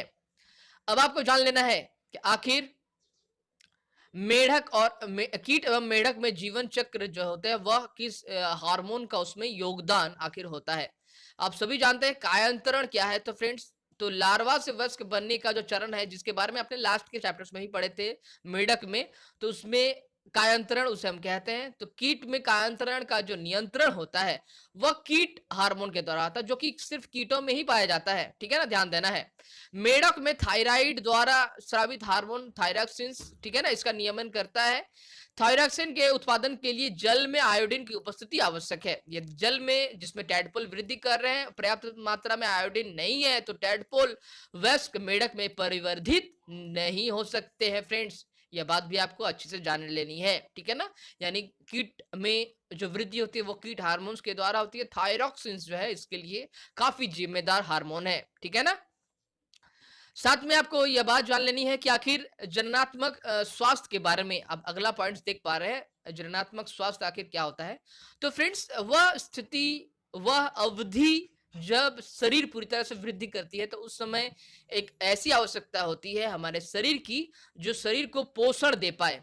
शरीर की वृद्धि के लिए वह उसे शरीर को अच्छी तरह से पोषण दे पाए, ठीक है ना। इसके लिए आवश्यकता होती है विभिन्न प्रकार के पोषक तत्वों की, ठीक है ना। तो पोषक तत्व किस तरह से आप प्राप्त कर सकते हैं, आप जानते हैं संतुलित आहार का आखिर क्या मतलब है। संतुलित आहार अगर आप ले पूरी तरह से, जिसमें कार्बोहाइड्रेट, प्रोटीन, फैट्स, वसा, ठीक है ना, आप सभी जानते हैं डाइटरी फाइबर्स जो है वो मौजूद होते हैं। तो ऐसे आहार को हम लोग संतुलित आहार कहते हैं। और इस तरह के आहार जैसे रोटी हुआ, दाल हुआ, सब्जी हुआ, साग सब्जी हुआ या पनीर हुआ, इस तरह के सामान्यतः खाने में, ठीक है ना, या फिर दूध में हुआ।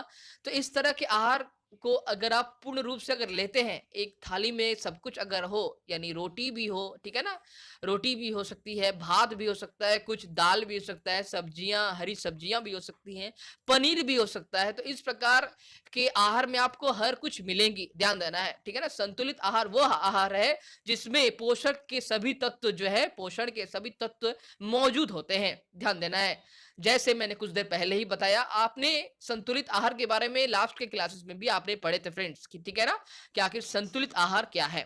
वह आहार जिसमें प्रोटीन, कार्बोहाइड्रेट, फैट्स, ठीक है ना, वसा, आहारी रेशे सभी मौजूद होते हैं, ठीक है ना। साथ में अलग रूप से खनिज लवण जो है वो आपको लेने पड़ते हैं, खनिज लवण भी जिसमें मौजूद होते हैं नमक के रूप में, ठीक है ना। विटामिन जो है वो मौजूद होते हैं। ये संपूर्ण रूप से ऐसे पोषक तत्व जिसमें मौजूद होते हैं उसे हम संतुलित आहार कहते हैं, ठीक है ना। इसके बारे में आपने लास्ट के चैप्टर्स में भी पढ़े थे फ्रेंड्स, ठीक है ना। अब आपको जानना इसकी जरूरत होती है कब होती है, तो इसकी जरूरत किशोर अवस्था में ही होती है। क्यों होती है? क्योंकि उसमें आपका शरीर का समुचित विकास 80% तक हो जाता है, ठीक है ना। ध्यान देना है, 80% तक शरीर का समुचित विकास उस अवस्था में होता है, इसीलिए उसमें आपको काफी हद तक ऐसे भोजन को ग्रहण करना चाहिए जो कि शरीर में काफी योगदान अपना देती है। ध्यान देना है आपको, ठीक है ना। जैसे लोहा, आयरन तत्व रुधिर का निर्माण करती है, ऐसे आपको भोज्य पदार्थ लेने हैं जिसमें आयरन की प्रचुरता होती है। जैसे पत्तीदार साग सब्जियां, ठीक है ना, मांस, संतरा, आंवले इत्यादि किशोर के लिए काफी अच्छे खाद्य पदार्थ होते हैं। ध्यान देना है आपको फ्रेंड्स, ठीक है ना। तो संतुलित भोजन लेना है, संतुलित आहार जो है उस समय अवस्था में आपको प्राप्त करनी है। आपको बचना चाहिए कौन से खाद्य पदार्थ से? आपको बचना चाहिए चिप्स से, पैक किए हुए किसी भी पदार्थ से, चिप्स, मैगी, नूडल्स, ठीक है ना, इनसे आपको बचना चाहिए। ये स्वादिष्ट होते हैं लेकिन शरीर में आपको किसी तरह से हेल्प नहीं करेंगे पोषक तत्वों को आपके शरीर में प्रदान करने के लिए, ध्यान देना है। इसीलिए भोजन वही लेना चाहिए जो आपके शरीर के समुचित विकास के लिए आवश्यक है, जिसमें पोषक तत्वों की मात्रा पूर्ण रूप से हो। आप पिक्चर्स में भी आप देख पा रहे हैं फल, मांस, ठीक है ना, सब्जियां, दूध, अंडे, ठीक है ना, विभिन्न प्रकार के जो ये है ना, आप देख पा रहे हैं पिक्चर्स में भी विभिन्न प्रकार की दाल आप ले सकते हैं, खाद्यान्न आप ले सकते हैं, खाद्य के अन्न ले सकते हैं, ठीक है ना। अब आपको जान लेना है कि आखिर व्यक्तिगत स्वच्छता आखिर क्या होती है, ठीक है ना। तो फ्रेंड्स व्यक्ति को प्रत्येक दिन ब्रश करना चाहिए, नहाना चाहिए, एक दिन में एक बार कम से कम नहाना चाहिए, ब्रश करनी चाहिए, हाथ पैर अच्छे से धोना चाहिए, ठीक है ना। और अच्छी तरह से साबुन लगाकर जो है वो स्नान करना चाहिए, बाल में शैम्पू होने चाहिए। इससे जीवाणु संक्रमण होने का जो खतरा है वह कम होने लगता है। अगर अगर जो व्यक्ति, आप देखे होंगे बहुत सारे ऐसे व्यक्ति हैं जो काफी ज्यादा मात्रा में वह ज्वर होने लगता है, बीमार पड़ने लगते हैं।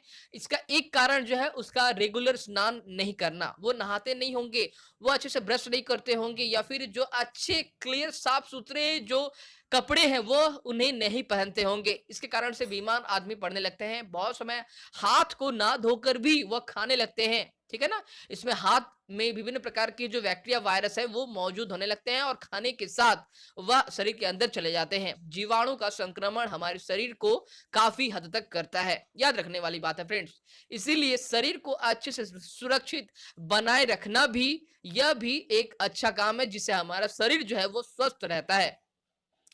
अब आपको जान लेना है कि आखिर ऋतुस्राव जो होती है लड़कियों में, ऋतुस्राव के समय, ठीक है ना, लड़कियों में ऋतुस्राव के समय साफ सफाई का विशेष ध्यान रखना चाहिए, ठीक है ना, और साफ सुथरे कपड़े का ही इस्तेमाल करना चाहिए ऋतुस्राव के समय, ठीक है ना, ध्यान देना है, जिसमें ब्लड्स वगैरह काफी निकलते हैं, रुई वगैरह, अच्छे से साफ सुथरे रुई, अच्छे से साफ सुथरे कपड़े का इस्तेमाल करना चाहिए, जिससे किसी भी प्रकार का जीवाणु संक्रमण होने का खतरा जो है वो नहीं होता है। ध्यान देने वाली बात है फ्रेंड्स।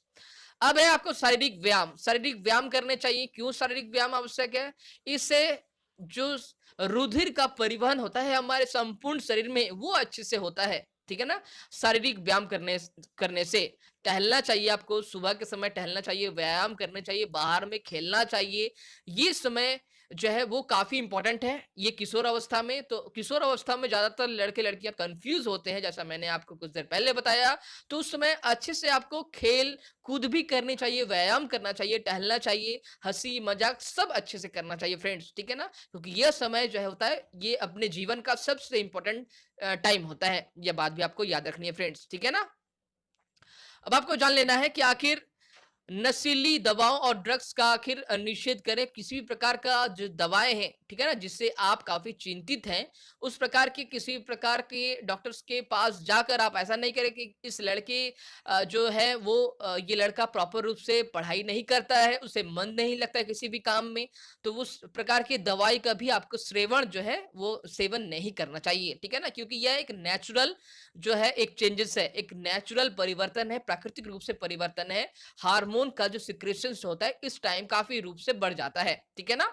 और ये समय के साथ धीरे धीरे ठीक होने लगता है। हमारा संपूर्ण शरीर हार्मोन जो है वो फिर से ऐसे संतुलित कर देता है, ठीक है ना, ध्यान देना है। इसलिए इस प्रकार के समय में किसी भी तरह के दवाइयां जो है उनका सेवन जो है वो नहीं करनी चाहिए, ठीक है ना फ्रेंड्स।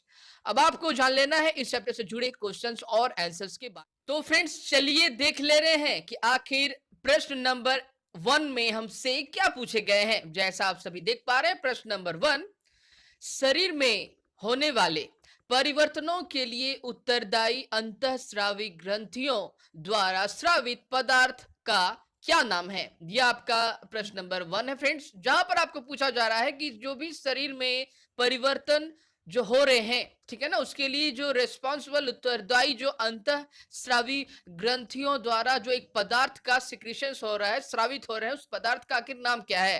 तो आप सभी जानते हैं कि आखिर अंतःस्रावी ग्रंथियों द्वारा एक केमिकल, एक रासायनिक पदार्थ जो है वह रिलीज होता है, जिससे हम हार्मोन्स कहते हैं, ठीक है ना फ्रेंड्स। तो फ्रेंड्स इसके बारे में मैंने आपको वीडियोस में भी कई बार बताया कि आखिर अंतःस्रावी ग्रंथियों से आखिर क्या रिलीज होता है, जो टारगेट साइट पर ही काम करते हैं, ठीक है ना फ्रेंड्स। तो फ्रेंड्स चलिए देख ले रहे हैं कि इस सवाल का उत्तर हमें किस तरह से देना है। तो फ्रेंड्स सबसे पहले आपको उत्तर के रूप में लिखना है कि शरीर में होने वाले परिवर्तनों के लिए उत्तरदायी अंतःस्रावी ग्रंथियों द्वारा स्रावित पदार्थ का नाम हार्मोन है। आप देख पा रहे हैं, ठीक है ना, हार्मोन है, ये रासायनिक संदेशवाहक होते हैं फ्रेंड्स, ठीक है ना। तो फ्रेंड्स रासायनिक संदेशवाहक, रासायनिक आप सभी जानते हैं केमिकल जो सब्सटेंस होते हैं, संदेशवाहक जैसा मैंने आपको वीडियोस में भी बताया कि आखिर कौन सा काम करना है, किस जगह पर काम करनी है, ठीक है ना। तो यह एक संदेशवाहक मैसेंजर्स की तरह वर्क करते हैं, ठीक है ना, और बिल्कुल टारगेट साइट्स पर जाकर ही काम करते हैं, ठीक है ना। जिस क्षेत्र, जिस सेल्स पर काम करनी होती है, लक्ष्य पर अपने जाकर ही वो काम को स्टार्ट कर देता है। तो जो एक कोशिका ग्रंथि से दूसरे किसी कोशिका या ग्रंथि में संकेत पहुंचाया करते हैं, ठीक है ना, ये इसका मेनली जो काम होता है, समझ में रखना है आपको, ठीक है ना फ्रेंड्स। आगे बढ़ेंगे, देख लेंगे कि प्रश्न नंबर 2 में हमसे क्या पूछे गए हैं। प्रश्न नंबर 2 आप देख पा रहे हैं कि किशोरावस्था को परिभाषित कीजिए। सबसे आसान क्वेश्चन है फ्रेंड्स कि आखिर किशोर अवस्था को आप कैसे डिफाइन कर सकते हैं, कैसे परिभाषित कर सकते हैं, उसके बारे में आपको पूछा जा रहा है। तो फ्रेंड्स, इसके लिए सबसे पहले आपको लिखना पड़ेगा कि जीवन काल की वह अवधि जब शरीर में ऐसे परिवर्तन होते हैं जिसके परिणाम स्वरूप क्या होता है, जनन में परिपक्वता आती है। यानी जनन जो होता है वो मैच्योर हो जाता है, जनन वाले जो अंग होते हैं वो काफी मैच्योर हो जाते हैं, ठीक है ना। वह जो अवस्था है वह किशोरावस्था कहलाती है। किशोरावस्था की जो सीमा है, ठीक है ना, वह कितनी होती है, तो वह 11 वर्ष की आयु के आसपास शुरू होती है और 18 या 19 वर्षों की आयु तक यह रहती है। इसे ही हम लोग किशोर अवस्था कहते हैं। और किशोर अवस्था में आपने जैसा वीडियोस में भी जाना कि बहुत सारे शारीरिक जो चेंजेस आते हैं, ठीक है ना, शरीर में बदलाव आते हैं, मानसिक बदलाव आता है, ठीक है ना। उसके बाद जो सोचने और समझने की जो क्षमता होती है उसमें भी परिपक्वता आती है। जितने भी सारे जनन अंग होते हैं उसमें भी परिपक्वता आती है। ये बात आपको याद रखनी है फ्रेंड्स, ठीक है ना। आगे बढ़ेंगे फ्रेंड्स, देख लेंगे कि आखिर प्रश्न नंबर 3 में हमसे क्या पूछा गया है। जैसा आप सभी देख पा रहे हैं, ऋतुस्राव क्या है, वर्णन कीजिए। तो फ्रेंड्स, क्या है ऋतुस्राव, इसके बारे में मैंने आपको फ्रेंड्स वीडियोस में भी बताया कई बार, ठीक है ना, कि आखिर ऋतुस्राव क्या होते हैं। तो फ्रेंड्स, जैसा कोई भी आप जानते हैं कि जितने भी सारे सजीव हैं वह वृद्धि के लिए रिस्पॉन्सिबल होते हैं। यानी जितने भी सारे सजीव का जन्म होता है वह एक ना एक जो समय है जो चलता रहता है, ठीक है ना, एक समय ऐसा आता है जिसमें वह परिपक्व होने लगते हैं, ठीक है ना, याद रखना है। तो उसी तरह मानव के जो जीवन है, मानव का जो जीवन है उसमें भी एक समय ऐसा आता है कि वह किशोर अवस्था में जो है वह परिणित होता है, वह चेंज होता है, जीवन का एक अवधि आती है। तो उसमें ही विभिन्न प्रकार के शरीर के विभिन्न प्रकार के जो परिवर्तन है वो देखने को मिलते हैं, ध्यान देना है। अब उसमें से ही एक जो साइकिल्स होता है वह एक चक्र होता है, ठीक है ना, ध्यान देना है। उसे हम लोग ऋतुस्राव कहते हैं, ठीक है ना, जैसा मैंने आपको फ्रेंड्स वीडियोस में भी बताया। तो फ्रेंड्स, चलिए देख ले रहे हैं कि आखिर इस प्रश्न का उत्तर हमें किस तरह से देना है, ठीक है ना फ्रेंड्स। तो फ्रेंड्स, सबसे पहले आपको लिखना है कि स्त्रियों में जननावस्था का प्रारंभ जो है वह यौवनारंभ 10 से 12 वर्ष की आयु से ही हो जाता है, याद रखना ये बातों को। तथा सामान्यतः 45 से 50 वर्ष की आयु तक ये चलता रहता है। तो आप सभी जानते हैं कि स्त्रियों में जो जनन अवस्था का जो प्रारंभ है वह एक डेफिनिट टाइम में ही स्टार्ट हो जाता है, ठीक है ना, और ये सामान्यतः 50 से 45 से 50 वर्ष की आयु तक ये चलता रहता है। यौवनारंभ पर जो अंडाणु है वो परिपक्व होने लगते हैं, मैच्योर होने लगते हैं, जो ओवरीज में, ठीक है ना, वो अंडा जो है वो परिपक्व होने लगता है। अंडाशय में एक अंडाणु परिपक्व होता है तथा लगभग 28 से 30 दिनों के अंतर पर यह किसी एक अंडाशय द्वारा निर्मोचित भी हो जाता है, ठीक है ना, यानी वह शरीर से बाहर निकलने की भी कोशिश करता है, ध्यान देना है। इस अवधि में ही क्या होते हैं, अब गर्भाशय की दीवार जो है वह मोटी हो जाती है, जिससे वह अंडाणु के निषेचन के पश्चात जो है युग्मनज, ठीक है ना, युग्मनज को ग्रहण कर सके। इसके लिए जो दीवार होती है वह मोटी होने लगती है, जिसके फलस्वरूप क्या होता है, गर्भधारण होता है। ध्यान देना है आपको। यदि अंडाणु का निषेचन नहीं हो पाता तब उसी स्थिति में अंडाणु तथा गर्भाशय का मोटा स्तर जो होता है उसकी रुधिर वाहिकाओं सहित निस्तारित हो जाता है, यानी बाहर निकाल दिया जाता है, ठीक है ना। इससे स्त्रियों में रक्तस्राव होता है और जिसे हम ऋतुस्राव कहते हैं, ठीक है ना। इसे ही हम लोग ऋतुस्राव कह रहे हैं, जिसमें 28 से 30 दिनों के अंतर्गत जो है अंडाशय जो है वो निर्मोचित होते हैं, ठीक है ना। ऋतुस्राव लगभग जो है 28 से 30 दिन में ही एक बार का होता है। यह बात आपको याद रखनी है फ्रेंड्स, ठीक है ना। आगे बढ़ेंगे फ्रेंड्स, देख लेंगे कि आखिर प्रश्न नंबर 4 में हमसे क्या पूछा गया है। प्रश्न नंबर 4 आप देख पा रहे हैं, यौवनारंभ के समय शरीर में होने वाले जो परिवर्तन है उनकी सूची बनाइए। तो जो भी सूची आप इस वीडियोस के माध्यम से आपके जो बुक में है वो बताए गए हैं कि वो कौन से हैं, जिसके बारे में आपको एक परिवर्तन की सूची को आपको बनाना है, एक लिस्ट बनाना है, ठीक है ना फ्रेंड्स। तो फ्रेंड्स, चलिए देख ले रहे हैं कि इस सवाल का उत्तर हमें किस तरह से लिस्ट वाइज जो है वो देनी है। तो फ्रेंड्स, सबसे पहले आप लिखेंगे कि आखिर यौवनारंभ के दौरान जो है लड़के और लड़कियों में सामान्यतः जो है परिवर्तन वो दिखे जाता है, ये परिवर्तन होते हैं, ठीक है ना। उसमें से सबसे पहला जो पॉइंट है उसमें आपको लिखना है कि जो दिखाई देता है, जो जैसे लंबाई में अचानक वृद्धि जो है वह दृष्टिगोचर होती है, हमें दिखाई देती है अचानक जो है। वो कोई भी आपके क्लास के स्टूडेंट्स हैं, आपके दोस्त हैं जो, ठीक है ना, जो आप देख पाओगे कि वह आपका क्लासमेट जो है वो अचानक से लंबा हो गया, तो यह जो है यही वह किशोर अवस्था होती है जहां पर लंबाई में अचानक वृद्धि हो जाती है। फिर शारीरिक जो परिवर्तन आकृति में परिवर्तन आप देख पाओगे, ठीक है ना? एडम्स एप्पल जो कि आपने जाना वीडियोस में क्या होता है, वो कंठ का बाहर निकल जाना, वो भी आप देख पाओगे। फिर है जो सीना है वह भी काफी चौड़ा हो जाता है, ठीक है ना? देन आपको क्या लिखना है, अगला पॉइंट, स्वर में परिवर्तन होते हैं। जो स्वर होता है वह हार्श हो जाता है, हार्श मतलब कड़ा हो जाता है, ठीक है ना? और फिर लड़कियों का जो स्वर होता है वह उच्चतर वाला हो जाता है, मतलब उच्च पिच वाला, यानी हाई पिच का हो जाता है, यानी कम ही ध्वनि में काफी दूर तक सुनाई पड़ने वाला, उसे ही हम लोग क्या कहते हैं, उच्च तारत्व कहते हैं। ध्यान देना है आपको। देन क्या होता है, जबकि लड़कों का जो स्वर होता है वह गहरा हो जाता है, भारी हो जाता है, ठीक है ना? वह भारी हो जाता है, जैसे चाइल्ड में बचपन में एक ऐसा जो था गला एक अलग रूप का था, जब भी किशोर अवस्था में जब आते हैं तो फिर जो गले का जो वॉइस है, एक आवाज है, उसमें एक भारित्व आ जाता है, गंभीरता आ जाती है, वह भारीपन जो है वो दिखाई देने लगता है, ठीक है ना? वो काफी दृष्टिगोचर होती है फ्रेंड्स, आसानी से आप रिकॉग्नाइज कर सकते हैं, इसे देख भी सकते हैं, ठीक है ना? आगे बढ़ेंगे और देख लेंगे कि अगला पॉइंट हमें क्या लिखना है। अगला पॉइंट आपको लिखना है कि श्वेत और तेल ग्रंथियों की क्रियाशीलता में वृद्धि होती है। जितने भी सारे श्वेत और तेल जो ग्रंथियां होती है, जो थैलियां होती है, जो शरीर के हमारे अंदर है, जो मौजूद है, जिसमें केमिकल सब्सटेंस जो है वो मौजूद होते हैं, उनकी क्रियाशीलता जो है उसमें काफी वृद्धि हो जाती है। पिंपल्स आना जो है होते हैं, वो मुहासे आना वह शुरू हो जाते हैं। ये बात भी आपको याद रखनी है, ठीक है ना? और साथ में आपको अगला पॉइंट जो लिखना है वह है कि अंग जनन अंग जो है वो परिपक्व होने लगते हैं, ठीक है ना? ये बात भी आपको लिखनी है।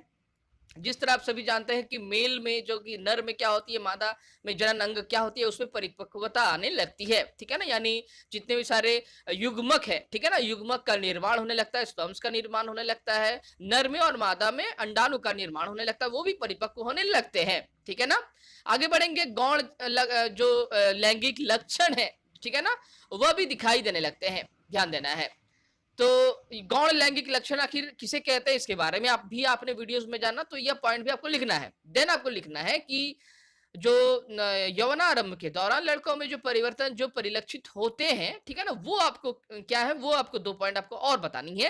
तो उसमें से पहला जो लिखना है वह कि लड़कों के चेहरे पर बाल उगने लगते हैं, अर्थात आप कह सकते हैं कि दाढ़ी मूछें जो है वह आने लगती है, उसमें जो एक रेखा जैसी है, ठीक है ना, वो परिलक्षित होने लगते हैं कि इस जगह से जो है वो दाढ़ी और मूछ जो है वो आएगी इन फ्यूचर में, ठीक है ना? फिर है लड़कों के जो सीने होते हैं या फिर बगल होते हैं या फिर जांग के ऊपरी भाग जो होता है, या फिर आप कह सकते हैं कि प्यूबिक वाला जो क्षेत्र है ना, उसमें भी बाल आने शुरू हो जाते हैं, ठीक है ना? यह जो है परिलक्षित वाला दृष्टिगोचर वाला परिवर्तन है, जो काफी इजीली जो है रिकॉग्नाइज कर सकते हैं। आगे बढ़ेंगे फ्रेंड्स, और फिर हम लोग लिखेंगे कि और भी कौन सा पॉइंट है जिसमें हम जो सेकेंडरी जो कैरेक्टर है, ठीक है ना, उसके लिए हम लिख सकते हैं। तो सबसे पहले आपको लिखना है कि जो आवाज होती है वह गहरी होने लगती है, ठीक है ना? देन आपको लिखना है कि मांसपेशियां विकसित होने लगती है, कंधे चौड़े होने लगते हैं, और हड्डियों में, ठीक है ना, जो जनरली बोन्स होते हैं, हड्डियों में भी वृद्धि होने लगती है, ठीक है ना? सीना जो है वो चौड़ा होने लगता है, यानी जो ग्रोथ है जो बोन्स का फ्रेंड्स, वो भी काफी तेजी से होता है, काफी फास्ट होने लगता है। देन वजन में भी वृद्धि होने लगती है। जो वजन इस समय काल के पहले का था, उससे वजन काफी जो है वो बढ़ने लगती है, जो बोन डेवलपमेंट करने लगती है, जो मांसपेशियां हैं उनमें डेवलपमेंट होने लगता है, ठीक है ना? देन आपको लिखना है कि यौनारंभ के दौरान जो चेंजेस जो कि गर्ल्स में दिखाई देते हैं, वह जो आखिर क्या होता है, जैसे लड़कियों में क्या चेंजेस जो है वो दिखाई देने लगते हैं, उसके लिए भी आप पॉइंट में आप लिखोगे कि जैसे स्तनों का विकास जो है और वृद्धि जो है वो परिलक्षित होती है, ठीक है ना? आप देख पाओगे कि ब्रेस्ट जो है वह काफी डेवलप होने लगते हैं, ठीक है ना, इस समय में। देन आपको लिखना है कि लड़कियों में भी बगल और जांग के ऊपरी भाग, अथवा आप कह सकते हैं कि प्यूबिक वाला जो क्षेत्र होता है, उसमें भी बाल जो है उसमें आने जो है वो स्टार्ट होने लगते हैं। देन आपको लिखना है जो कूल्हे और जो श्रोणी जो क्षेत्र है वह भी चौड़ा होने लगता है, जो कि हिप वाला जो बोन है, ठीक है ना, वह भी बोन जो है काफी चौड़ा होने लगता है। और फिर आप ऐसा भी कह सकते हैं कि देन अगला पॉइंट में आप लिखेंगे कि ऋतु चक्र की भी शुरुआत जो है वह होने लगती है। देन आपको अगला पॉइंट लिखना है कि कूल्हे के आसपास का जो वसा होता है ना, आसपास वसा का जो जमाव है वह भी होने लगता है, ठीक है ना, फैट्स जो होते हैं वह जमने लगता है शरीर में, ठीक है ना। ये काफी सारे जो पॉइंट्स होते हैं वो दृष्टिगोचर होते हैं, ध्यान देना है आपको फ्रेंड्स, ठीक है ना। आगे बढ़ेंगे और देख लेंगे कि आखिर प्रश्न नंबर 5 में हमसे क्या पूछा गया है। अब देख पा रहे हैं प्रश्न नंबर 5। 2 कॉलम वाली एक सारणी बनाइए जिसमें अंतःस्रावी ग्रंथियों के नाम तथा उसके द्वारा स्रावित हार्मोन्स के जो नाम है वह दर्शाए गए हों, वह बताए गए हों। तो 2 कॉलम बनाना है और एक सारणी बनाना है ये, जिसमें अंतःस्रावी ग्रंथियों के नाम और उनके द्वारा अंतःस्रावी हार्मोन के आपको नाम भी बताने हैं। तो 2 कॉलम बनाना है आंसर शीट्स में, कहा ही है आपको प्रश्न में।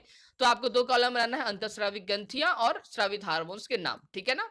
तो सबसे पहला जो पॉइंट है आपको लिखना है आंसर्स के रूप में, उत्तर के रूप में, नंबर 1 पीयूष ग्रंथि। पीयूष ग्रंथि में वृद्धि हार्मोन के लिए वो रिस्पांसिबल होती है, उत्तरदायी होती है पीयूष ग्रंथि। देन नंबर 2 में लिखना है कि थायराइड जो होती है, ठीक है ना, थायराइड जो होती है वह किसके लिए रिस्पांसिबल है, तो वह उसमें हार्मोन जो सिक्रीट होता है, जो स्रावित होता है, वह है थायरॉक्सिन जो है वह सिक्रीट होता है या फिर स्रावित होता है, ठीक है ना, थायराइड गले में, ध्यान देना है। और पीयूष ग्रंथि जो होती है उसकी जो जगह होता है वो दिमाग के अंदर यानी ब्रेन के अंदर होता है। नंबर 3 में एड्रिनॉल जो ग्रंथि होती है, ठीक है ना, ध्यान देना है। एड्रिनोलिन जो है वह हार्मोन जो है उसका सिक्रीशंस करती है। आप सभी जानते हैं एड्रिनॉल जो होती है वह किस जगह पर पाया जाता है। देन अग्नाशय यानी पैनक्रियाज जो होती है उसमें इंसुलिन जो होती है वह जो है उसमें स्रावित होने लगती है। और वृष्ण जो होते हैं यानी स्पर्म को क्रिएट करने वाला जो जगह होता है, ठीक है ना, वह टेस्टोस्टेरोन जो है वह उसमें क्रिएट होने लगता है, वो स्रावित होने लगता है। और देन अंडाशय, ठीक है ना, जो कि एस्ट्रोजन और प्रोजेस्टेरोन के लिए रिस्पांसिबल होती है, ध्यान देना है आपको। तो यह आपको अंतःस्रावित ग्रंथि, यही सभी अंतःस्रावित ग्रंथि हैं और जो हार्मोन्स जो स्रावित होते हैं इनसे वो ये है, ठीक है ना। यानी आपको 2 कॉलम्स में काफी आसानी के साथ आपको लिख देनी है कि आखिर जो अंतःस्रावित ग्रंथि है उनके नाम क्या है और जो स्रावित होने वाली जो हार्मोन्स है वो आखिर क्या है, ठीक है ना फ्रेंड्स। आगे बढ़ेंगे, देख लेंगे प्रश्न नंबर 6 में हमसे आखिर क्या पूछा गया है। आप देख पा रहे हैं प्रश्न नंबर 6, लिंग हार्मोन क्या है और उनका जो नामकरण इस प्रकार क्यों रखा गया, उसके बारे में आपको कुछ बातें बतानी है और फिर उनके प्रकार के भी बारे में आपको बताना है, ठीक है ना।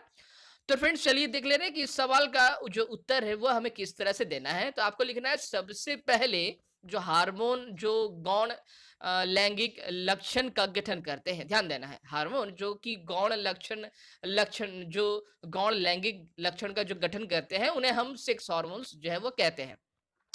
अब उसके बाद वाला जो पॉइंट है आपको क्या लिखना है कि सामान्य तौर पर हार्मोन्स का जो हार्मोन्स रक्त प्रवाह में जारी होने पर तुरंत काम करते हैं। जैसे ही वह डायरेक्ट ब्लड में सिक्रेट होते हैं, स्रावित होते हैं, तो वह तुरंत काम करते हैं। लिंग हार्मोन अलग है, ध्यान देना है, क्योंकि यह बाद में काम करना फिर स्टार्ट करते हैं, धीरे धीरे प्रजनन के लिए शरीर को तैयार भी करते हैं, ध्यान देना है, ठीक है ना। अगले पॉइंट्स में आपको लिखना है कि लिंग हार्मोन विकास और वृद्धि में मूलभूत परिवर्तन के लिए है वह जिम्मेदार होती है और फिर गौण जो लैंगिक लक्षण है उनका उनका जो विकास को वह प्रोत्साहित करती है, ठीक है ना, ध्यान देना है। और फिर आपको लिखना है कि वृष्ण और अंडाशय प्रजनन, ठीक है ना, वृष्ण और अंडाशय प्रजनन अंग है, ध्यान देना है आपको। आपने इसके बारे में लास्ट के चैप्टर्स में भी पढ़े थे फ्रेंड्स। वृष्ण और अंडाशय जो है वो प्रजनन अंग होते हैं और दोनों यौनारंभ के दौरान पीयूष हार्मोन द्वारा उत्तेजित होने लगते हैं। यही कारण है कि इन्हें हम लिंग हार्मोन भी कहते हैं, ध्यान देना है आपको। अब इनके काम के बारे में अगर जानना कि आखिर लिंग हार्मोन के प्रकार के बारे में जानना, ठीक है ना, तो आपको लिखना है सबसे पहले पॉइंट के रूप में आपको लिखना है कि पुरुषों में वृष्ण, ठीक है ना, वृष्ण पौरुष हार्मोन टेस्टोस्टेरोन का उत्पादन करने लगता है या करता है। यह हार्मोन प्राथमिक, ध्यान देना है, प्राथमिक और गौण यानी दोनों, प्राथमिक भी और गौण भी, गौण लैंगिक लक्षण के लिए के विकास और रक्षण, ठीक है ना, और शुक्राणु के उत्पादन में काफी यह मदद करता है, ध्यान देना है। पुरुष में हार्मोन है टेस्टोस्टेरोन, याद रखना है आपको फ्रेंड्स। ये नाम जो है वो काफी इंपॉर्टेंट है फ्रेंड्स, आपको नाम जो है काफी अच्छे से याद रखनी है और उनका जो काम है वह भी याद रखना है, ठीक है ना। देन आपको जो दूसरा पॉइंट जो बतानी है वह है कि स्त्रियों में अंडाशय प्राथमिक, ठीक है ना, ध्यान ध्यान देना है, और फिर गौण लैंगिक लक्षण के लिए फिर जिम्मेदार रिस्पॉन्सिबल जो हार्मोन्स होती है वह एस्ट्रोजन और प्रोजेस्टेरोन का स्राव जो है वह करते हैं, ध्यान देना है आपको। आगे बढ़ेंगे फ्रेंड्स, देख लेंगे कि आखिर प्रश्न नंबर 7 में हमसे क्या पूछे गए हैं। जैसे आप सभी देख पा रहे हैं प्रश्न नंबर 7, सही विकल्प चुनिए। जो विकल्प है आपको सही रूप से चुनना है, आपको बताना है। आपको कुछ 4 विकल्प जो है वो दिए जाएंगे एक प्रश्न के आधार पर, ठीक है ना। आपको बताना है कि आखिर कौन सा जो है सबसे सही है, जो सही विकल्प है उस पर आपको बताना है। जैसे एग्जाम्पल के रूप में आपको पूछा जा रहा है, जैसे आपको पूछा जा रहा है सवाल के रूप में, आपको किशोर को, ठीक है ना, सचेत रहना चाहिए कि वह क्या खा रहे हैं। किशोरों, जब जितने भी सारे किशोर होते हैं उनको यह सचेत होना चाहिए कि आखिर वो क्या खा रहे हैं, उनके बारे में उनके पास नॉलेज भी होनी चाहिए, ठीक है ना। अब इसके पीछे का रीजंस क्या है? क्योंकि उचित भोजन से उनके मस्तिष्क का विकास होता है, ध्यान देना है। उचित भोजन से उसके मस्तिष्क का विकास होता है, नंबर 1। नंबर 2 पे पूछा जा रहा है कि शरीर में तीव्र गति से होने वाले वृद्धि के लिए उचित आहार की आवश्यकता होती है, नंबर 2। नंबर 3 पे पूछा जा रहा है कि किशोर को हर समय भूख लगती रहती है, नंबर 3। और नंबर 4 है किशोर में स्वाद जो कलिकाएं होती हैं, ग्रंथियां जो भली-भांति विकसित होती है, स्वाद वाले जो कलिकाएं होती है जो कि जीभ में प्रेजेंस होती है, तो वह काफी अच्छी तरह से विकसित होने लगती है, तो इसलिए बार-बार भूख लगती होगी। तो इसमें से कौन-सा पॉइंट है जो सबसे जो है बिल्कुल सही होना चाहिए? तो फ्रेंड्स आप सभी जानते हैं कि जितने भी सारे किशोर्स हैं वो हमेशा उनको सचेत रहना चाहिए, अवेयर होना चाहिए कि आखिर वो क्या खा रहे हैं, क्योंकि जितने यही वो टाइम है जब जो शरीर का जो विकास है, ध्यान देना है, शरीर का जो विकास है वह काफी हद तक जो है वो हो जाता है, ठीक है ना, याद रखना है। काफी 70 to 80% जो है होते हैं वह जो है वह इसी अवधि के दौरान जो है वो कंप्लीट होने लगते हैं, ठीक है ना। तो आपको लिखना है कि शरीर में तीव्र गति से होने वाले वृद्धि के लिए उचित आहार की आवश्यकता होती है, ध्यान देना है, क्योंकि इस समय जो शरीर की जो वृद्धि होती है काफी अपने चरम सीमा पर होती है, ध्यान देना है, यही वो समय है फ्रेंड्स, ताकि जो शरीर की जो वृद्धि होती है अपने चरम पर होती है। तो इस समय जो भी खा रहे हैं उनको सचेत होना चाहिए कि ये जो हम खा रहे हैं इससे क्या शरीर में होने वाले गति जो है, तो उसके लिए क्या आवश्यक है, जैसे इसमें भी आपको संतुलित आहार, प्रोटीन जैसे जो भोज्य पदार्थ है वो भी आपको लेने चाहिए, ठीक है ना, ध्यान देना है आपको। विटामिन जो है वो लेनी चाहिए, ध्यान देना है आपको। आगे बढ़ेंगे और देख लेंगे नंबर ख में हम आखिर हमसे क्या पूछा गया है। नंबर ख आप देख पा रहे हैं, स्त्रियों में जनन आयु जो काल है उसका प्रारंभ होता है, ठीक है ना। तो स्त्रियों में वह कौन सा समय है जिसमें जनन या फिर आयु जो है या फिर काल आप बोल सकते हैं, उसका जो प्रारंभ होता है वो कौन सा समय है, जब जो है उनका नंबर पॉइंट नंबर 1 आप देख पा रहे हैं ऑप्शंस के रूप में। नंबर 1 है ऋतुस्राव जब प्रारंभ होता है, नंबर 2 जब स्तन जो है वह विकसित होना प्रारंभ करते हैं, या फिर नंबर 3 के रूप में आप कह सकते हैं जब शारीरिक भार में काफी वृद्धि होने लगती है, और नंबर 4 में आप लिखना है कि शरीर की जो लंबाई है वह बढ़ती है। तो इसमें से कौन सा होगा जो सबसे सटीक होगा, ठीक है ना, कि आखिर स्त्रियों में जो जनन आयु जो काल है वह प्रारंभ उस समय होता है, तो कब होता है। तो फ्रेंड्स ऐसा मैंने आपको वीडियोस में भी कई बार बताया कि आखिर जब भी ऋतुस्राव होते हैं वह प्रारंभ या इंडिकेट करती है कि जनन की जितनी भी सारे अंग है ना वो अब है विकसित होने लगते हैं, ध्यान देना है। तो ऋतुस्राव का प्रारंभ भी या इंडिकेट करता है, ध्यान देना है आपको, ठीक है ना फ्रेंड्स। आगे बढ़ेंगे और देख लेंगे कि प्रश्न नंबर गौ में हमसे क्या पूछा गया है। प्रश्न नंबर गौ आप देख पा रहे हैं, निम्न में से कौन सा आहार किशोर के लिए सर्वोचित है, मतलब सबसे उचित है, कौन सा आहार है जो उसे सब जो है लेना चाहिए किशोर अवस्था में, ठीक है ना। जैसे नंबर 1 में चिप्स, नूडल्स, कोक, या फिर दाल रोटी, दाल सब्जियां, चावल्स, नूडल्स, बर्गर, शाकाहारी, टिक्की, चिप्स, लेमन पे। तो फ्रेंड्स याद रखना है इसमें से एक ऑप्शन जो है वो बिल्कुल करेक्ट है, वह है कि रोटी, दाल और सब्जियां, ध्यान देना है, रोटी भी लेनी है, उसे दाल भी लेना है, ठीक है। आप सभी जानते हैं रोटी में डाइटरी फाइबर्स, आहारी रेशे मौजूद होते हैं। साथ में अब यह बात भी जान लें कि कार्बोहाइड्रेट जो है होती है वह जो रोटी है अन्न के जो दाने होते हैं उसमें मौजूद होते हैं।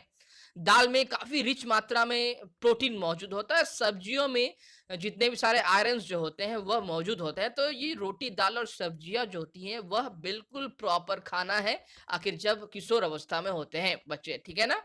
यह बात भी आपको याद रखनी है। जैसे मैंने आपको वीडियोस में भी बताया कि आखिर किशोर को सचेत रहना चाहिए कि वह क्या खा रहे हैं, ठीक है ना, क्योंकि शरीर में तीव्र गति से होने वाला जो वृद्धि के लिए उन्हें उचित आहार की आवश्यकता होती है, जैसा मैंने फ्रेंड्स आपको कुछ देर पहले बताया।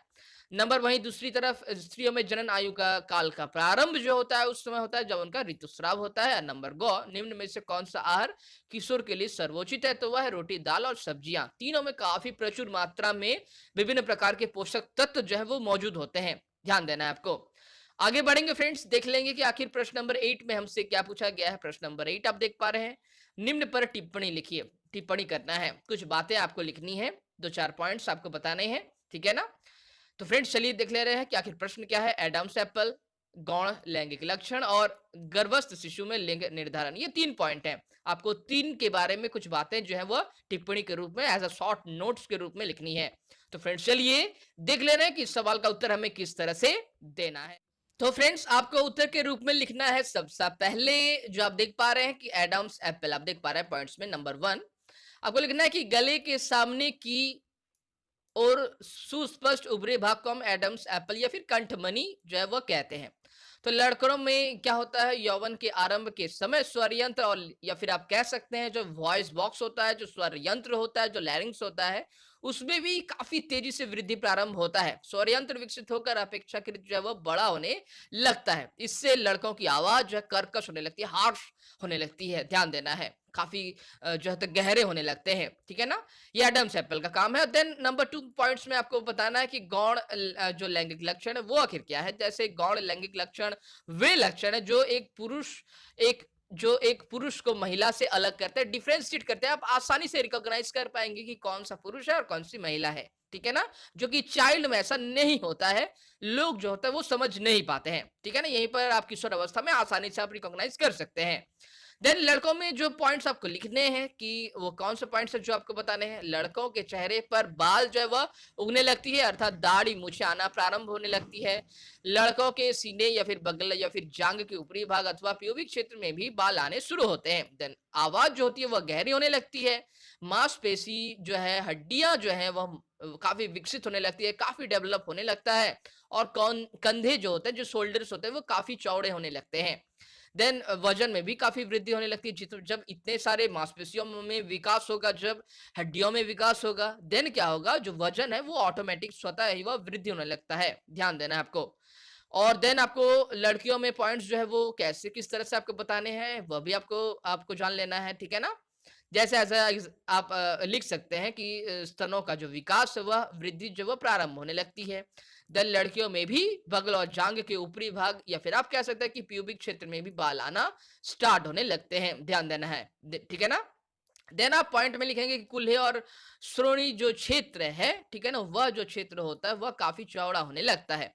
देन आपको अगला पॉइंट जो है वह बताने हैं कि ऋतु चक्र की जो है वह शुरुआत होने लगती है और फिर कुल्हे के आसपास का जो वसा होता है वह भी जमा होने लगता है, जैसा इसके बारे में आपने वीडियोस में भी जाना फ्रेंड्स। ठीक है ना, देन है कि आपको तीसरे पॉइंट्स पर बतानी है कि गर्भस्थ शिशु में आखिर लिंग निर्धारण जो होती है वह उसके बारे में आपको कुछ बातें जो है शॉर्ट नोट्स के रूप में, टिप्पणी के रूप में लिखना है। ठीक है ना, तो आपको लिखना है सबसे पहले फ्रेंड्स कि आखिर सभी मनुष्यों की कोशिका के केंद्रक में 23 जोड़े गुणसूत्र जो है वो पाए जाते हैं। 23 जोड़े यानी 46 यानी 46। इनमें से 2 गुणसूत्र यानी एक जोड़ी लिंग सूत्र होती है जिनमें एक्स और जिन्हें हम एक्स और वाई कहते हैं। ध्यान देना है, एक महिला में 2 एक्स गुणसूत्र पाए जाते हैं, जबकि पुरुष में एक्स और वाई जो गुणसूत्र पाए जाते हैं। ध्यान देना है, युग्मक अंडाणु अथवा शुक्राणु में गुणसूत्र का एक जोड़ा होता है। युग्मक जो बनता है उसमें से एक अंडाणु या फिर शुक्राणु में एक क्या होता है, गुणसूत्र का एक जोड़ा जो है वह प्रेजेंस होता है। अब अनिषेचित अंडाणु में सदा एक एक्स जो है वह गुणसूत्र होता है। अनिषेचित जो फर्टिलाइज नहीं है, ठीक है ना, जिसका निषेचन नहीं हुआ है। परंतु जैसे शुक्राणु 2 प्रकार के होते हैं जिनमें एक प्रकार में एक्स गुणसूत्र होते हैं, ठीक है ना, ध्यान देना है, और दूसरे में वाई गुणसूत्र होता है। ध्यान देना है। ठीक है ना फ्रेंड्स, देन जब एक्स गुणसूत्र वाला शुक्राणु अंडाणु को वह निषेचित करता है, फर्टिलाइज करता है, तो युग्मनज में 2 एक्स गुणसूत्र होंगे। वह मादा जो है शिशु में विकास होगा। ध्यान देना है, वह मादा शिशु में विकसित होगा। यदि अंडाणु को निषेचित करने वाले, ध्यान देना है, यदि अंडाणु को निषेचित करने वाले शुक्राणु में वाई गुणसूत्र होते हैं, वाई क्रोमोसोम्स होते हैं, तो युग्मनज में नर शिशु जो है वह विकसित होगा। ध्यान देना है। ठीक है ना, यह निष्कर्ष अब कैसे निकलता है, इसका निष्कर्ष आप कैसे निकालोगे इस तरह से कि यह निष्कर्ष निकलता है कि पिता के जो लिंग गुणसूत्र एक अजन्मे बच्चे के लिंग के निर्धारण के लिए हम करते हैं। ध्यान देना है, यह बात बहुत ही इंपॉर्टेंट है और आपको लास्ट लाइन में ये लाइन जो है जरूर लिख देनी है कि यह निष्कर्ष निकलता है कि एक पिता के लिंग गुणसूत्र अजन्मे बच्चे के लिंग निर्धारण के लिए रेस्पॉन्सिबल होते हैं या फिर उत्तरदायी होते हैं। ध्यान देना है। ठीक है ना फ्रेंड्स, तो फ्रेंड्स इसके बारे में मैंने आपको पूरी अच्छी तरह से वीडियोस में भी बताया फ्रेंड्स। ठीक है ना, तो फ्रेंड्स यह था आज का वीडियो। मिलते हैं हम लोग नेक्स्ट के वीडियोस में।